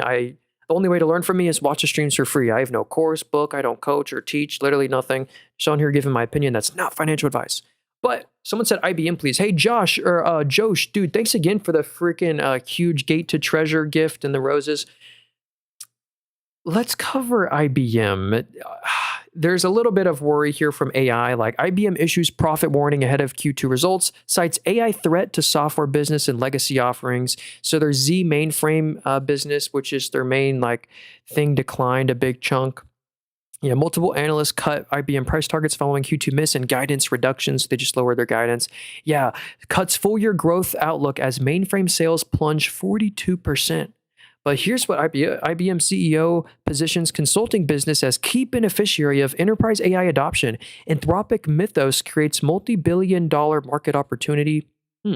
They're also big in quantum right now. They're honestly one of the best quantum plays, but it's like a dividend growth stock. You buy a share today, you get a 3.2% dividend. So you're getting 3% of your money back a year just in a dividend, but they're falling because every software stock is falling. If you look at Salesforce, Adobe, ServiceNow, they all the past year have a very similar downtrend. And I think they had such an aggressive downtrend, gap down, because they never should have gapped up back here. They basically got a free $1.5 billion investment from the US government for their quantum business, which is actually really interesting. But yeah, this is still mainly a software business. That's half the revenue, software, and looks like they're citing some AI threats to their software business, and their main, Z mainframe sales plunged 42%. So that is the recipe for why the stock fell. But honestly, it could be a good buy the dip opportunity. Even with the dip, they're now actually trading pretty inexpensive. They're only trading at a 19.4 forward PE or 19 times next year's net income. Actually, Morningstar says they're slightly undervalued. Resilient hybrid cloud adoption led by Red Hat and exceptionally high switching cost within its mission-critical mainframe ecosystem will drive steady long-term value growth. So yeah, we can, if you wanted to, you can screenshot this. This is what the bulls are saying, and this is what the bears are saying. Like IBM's rich legacy can make it a slow adopter of latest technologies. IBM's high dividend payout ratio and conservative capital allocation can constrain its capacity to compete with other companies. Yeah, they have a 3% dividend yield. They pay out 60% of their earnings just in that to pay out that dividend. All right. Hey, what's up, Larry? Good to see you, man. He says STM Microelectronics. Yeah, what's up, dude? So let's check out this stock. They are on a weird little downtrend this past week. Like, whoa, they gapped down on earnings. Okay, let's go see what those earnings were specifically. Is there any news? So they beat estimates, raising data center and long-term revenue targets. Okay, that's a lot to read. Looks like they're in automotive revenue. Huh. Let's see here. So analog micro electromechanical systems, embedded processing, and power and discrete products, RF communication. So that's the sector they're in. They actually make really good net income, especially from these forecasts. They're supposed to make $400 million next quarter and then $530 million the quarter after. Yeah, revenue's going to grow insane. Revenue's going from 3.3 to $4 billion. And net income is going to grow to $530 million. I don't think net income has ever been close to $530 million before. Oh, well, actually, so that's maybe one thing to question. In 2023, they were making over $1 billion in net income a quarter. Then something happened, and now they're trying to recover. They're trying to bring back the growth, it looks like. Huh, does the revenue look like that too? Yeah, revenue looks like that too, where it was higher back there. Anyway, though, these forecasts are great. I wonder what their EPS CAGR will be at now. I bet it's still good. And look, they traded 101 times net income. You really want to do a forward PE. They only trade at 28 times next year's net income, which might be appropriate for their for how their financials have declined from a couple years ago. But I want to see, the company raised its 2026 data center revenue to above $1 billion and 2027 target to well above $2 billion. Cumulative satellite revenue are projected above $3 billion over 2026, 2027. So looks like they're giving some long-term growth forecast out there. That could be a nice little cushion. So,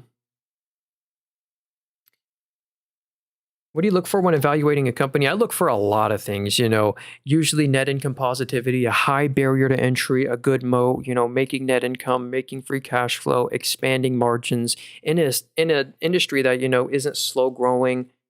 So there's a lot more. I also look for stocks that pay a dividend, but specifically really low dividend yields with really low payout ratios. So I see SAP, SE, or are you talking about, oh yeah, SAP, yeah. Or SAP, I should say. How are they doing? Is there any news? I know they're growing their cloud business, but they're kind of just being out-innovated by the US cloud companies. Let's see. So cloud revenue and backlog beats estimates. Operating profit guidance trimmed on dilution from an acquisition. Anyway, I think are they a software company? So application technology and support. So maybe that business, can get Claude coded away. I don't know. That's something to investigate because they look just like ServiceNow. They look just like Salesforce stock, where their IT stuff could be replaced by Claude code and stuff like that. But they crushed earnings or on net income forecast. So this is a European company. We have converted the currency to US dollars just to get a better idea. Revenue grew 13% year over year. Net income grew 15. Look at that net income in US dollars. They're easily making like over 2 billion of after-tax net income a quarter.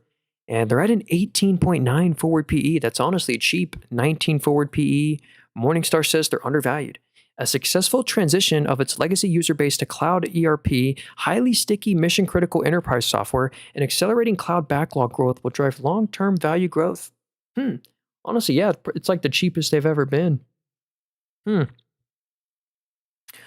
All right, I gotta go in like 5 minutes, sadly, but I'll try and get to a few more here. Oh, hey, shout out to the member Brian Paul. He says, what does he say here? IESC. Let's see what this is. Oh, it's actually on my watches. You can't predict the earnings by looking at the previous earnings. What do you think? Well, yeah, you can't really predict anything, but it does give you a nice idea of maybe they beat this quarter. Most likely they're going to continue to beat, but who knows? So, but on it, and we also have what the analysts project. Like the orange line is what analysts expect. Usually they're pretty accurate right here. So here's IES stock. They're at a crazy all-time high right now. So congrats if you've ever bought this stock. You're definitely up on your money. What do they do exactly? So communications, residential, infrastructure solutions. We'll look at that one specifically. Infrastructure solutions. This is the annual revenue. It's at a crazy record right now, up 42% the past year after grew 60%. Commercial and industrial, So when we combine all the businesses together, revenue grew 16% year over year to a record. So yeah, no wonder the stock price is at a record right now because the actual fundamentals are at a record. So record revenue, what about net income? And the most profitable they've ever been as well. They've actually been expanding margins. So here's so you can tell, when the revenue's up 16 and the net income is growing faster, it grew 52. That means margins are going up. That's pricing power. Net margin went from an 8% to an 11.3%, up 30% year over year. I can see why this stock has done so well. Every metric is improving. Free cash flow's up. What about gross? Yeah, net margins are up. Gross margins are up. Let's see what the forecast is. And they're beating on expectations. Analysts forecasted 80 mil in net income. They did 109 mil. And last quarter, they expected 81. They did 91. So they just keep beating on earnings. So I can see why they keep going up because they're actually doing better. Hey, Nathan, headed out. Thank you for your insight. Have a great day. Hey, you too. Have a great Sunday, everyone. I actually got to end the stream in 2 minutes anyway. We'll look at one last very stock here. I think I want to do Microsoft. What's up, Mo? Yeah, thanks again. If you want to hit the follow button, I greatly appreciate that. If you're free this Sunday every time, I stream every Sunday this exact same time at 12 p.m. Actually, I usually do it a little early, like 11. I stream for over 2 hours. And anyway, here is Microsoft stock. Oh, and I see Honeywell too. So last stock, and then I'll do a portfolio update. This is Microsoft right here. This is a big software company, and they're no exception. We just analyzed a ton of software stocks. Microsoft is no exception from their software sell-off. But out of every software stock, Microsoft is literally in the best position because they're saying their software business is going to get hurt by AI and LLMs, but Microsoft is hedged as they literally own 28% of OpenAI. So honestly, here's their software business. Like think of Office, their Office suite, like Excel, spreadsheet, PowerPoint. That does over 120 billion of annual revenue a year. They're actually the world's #1 software company, the world's second biggest cloud company, and a great AI play. They also own a bunch of games, like they own Minecraft, which they're up 50x on Minecraft. They own Xbox. They own Activision Blizzard. They own LinkedIn. And also, here's the cloud business. So if AI really takes over their software business, Microsoft is also superly well positioned as the second biggest cloud service provider, with Microsoft Azure Cloud doing over 100 billion of annual revenue for them. And the valuation is dog cheap. Microsoft trades at only a 20.4 forward PE. They only trade at 20 times next year's net income for the Mag 7 behemoth. I mean, I'm impressed. I don't see them getting much cheaper. This is a steal of a deal. Morningstar says Microsoft's undervalued. The continued expansion of hybrid cloud, secular tailwinds, and AI adoption driving Azure growth, and a deeply entrenched enterprise software ecosystem will drive long-term value growth. And they print net income. They're easily making over 30 billion in net income a quarter. And that's what the analysts forecast. They project 31 billion net income next quarter, 34 billion the quarter after. I know the CapEx and software fears, actually their CapEx isn't even crazy. They're just being hurt because the whole software sell-off is being hurt. And these are the kind of stocks I like to buy. They're not falling because they're missing on earnings or missing on their fundamentals. They're only falling because of sentiment. They think AI is going to hurt this one. So anyway, Look at that. Microsoft-backed OpenAI raises cloud spending projection to 750 billion. Anthropic is a customer of Azure Cloud. OpenAI uses Azure Cloud. So anyway, I'm a big fan of Microsoft. So Honeywell, I wonder if I can. Oh, Honeywell Aerospace. So Honeywell actually successfully spun off their aerospace business. So here was kind of the thesis. I think it's kind of smart. Honeywell Aerospace and Honeywell, the company, whenever the two companies are together, they trade at like a 20 forward PE. But with the two companies separate, the aerospace business can trade at a much higher valuation, and this one stays the same. So it actually creates more value for the shareholder for them to spin off that business. So yeah, they're at a 28 forward PE right now. I don't actually know how to analyze this one. I used to always, their aerospace business I would always analyze, but this is for last quarter. We got to remove the aerospace technologies business because it's no longer part of it. So anyway, I wish I could give you better thoughts on them. Is there any sort of news down here? So 2026 earnings beats estimates, raises full year guidance off from the aerospace spinoff. 3-year financial targets, including $12 adjusted EPS and 4 to 6% organic revenue growth. Honeywell completes all-cash acquisition of Johnson Matthey's technology business. Honeyspace Aerospace secures largest equipment contract in history for 810 Airbuses aircraft. Holy schmoly. Anyway. Oh, what was that insurance you said I liked? Yeah, yo, real quick, this is a new stock. You've probably never heard of this company. It's actually fascinating to me. This is Slide Insurance. They specifically do coastal insurance. And if you live in Florida or South Carolina, insurance is just a scam. Look at this. So Slide Coastal Insurance, hurricane protection. This is insane. They rock 30 to 40% net margins. So for every $100 that comes in, they keep $40 after tax. They also have no net debt. They have 5 times more cash than debt. Revenue and net income are growing very nicely. So, and look at this valuation. Here's why it's tough to be bearish. Like, it'd be one thing if they were super expensive, but they're at a 4.9 forward PE. Anyway, I'm still doing more research on this one. I really haven't done much research on them, but coastal insurance, maybe an interesting sector.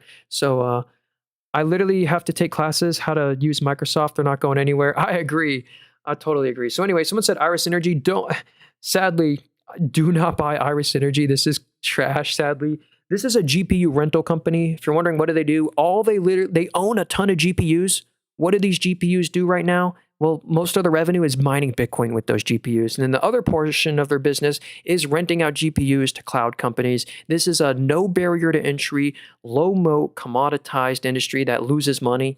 And it's not just Iris Energy I'm picking on. Nebius is just as bad. CoreWeave is just as bad. APLD would not own any of those. Those are not this is not the AI beneficiary sector you want to be in.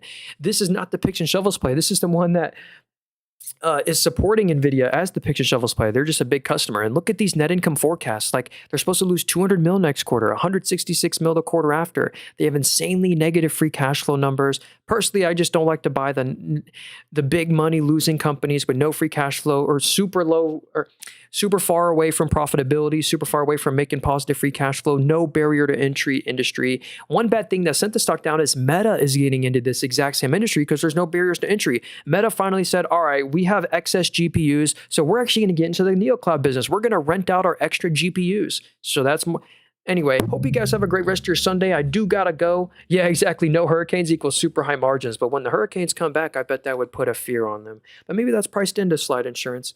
Anyway, have a great rest of your Sunday. I gotta go. Please, if you want to support me, this would mean more than a donation. If you're still on the stream on TikTok, we got 100 people on TikTok. Hey, thanks again, and thanks for Joe Schmo for all the gifts there. If you want to support me, the best way to is actually go to my YouTube channel. Just subscribe to my YouTube channel. I'm trying to build up my channel there. I don't get many viewers on there compared to TikTok, but if you just type into YouTube Nathan Robert, you'll find it. And watch out, of course, I just had to ban someone with the same name and picture as me. I sell nothing. I have no course, book, WhatsApp. I'll never follow you, DM you. I don't coach or teach. Someone said, do you teach financials? No, or I guess the only way to is to watch my streams for free. But yeah, see you later. Have a great rest of your Sunday. Thanks again. We stream every Sunday this exact same time. Yeah, type into YouTube Nathan Robert to help a brother out.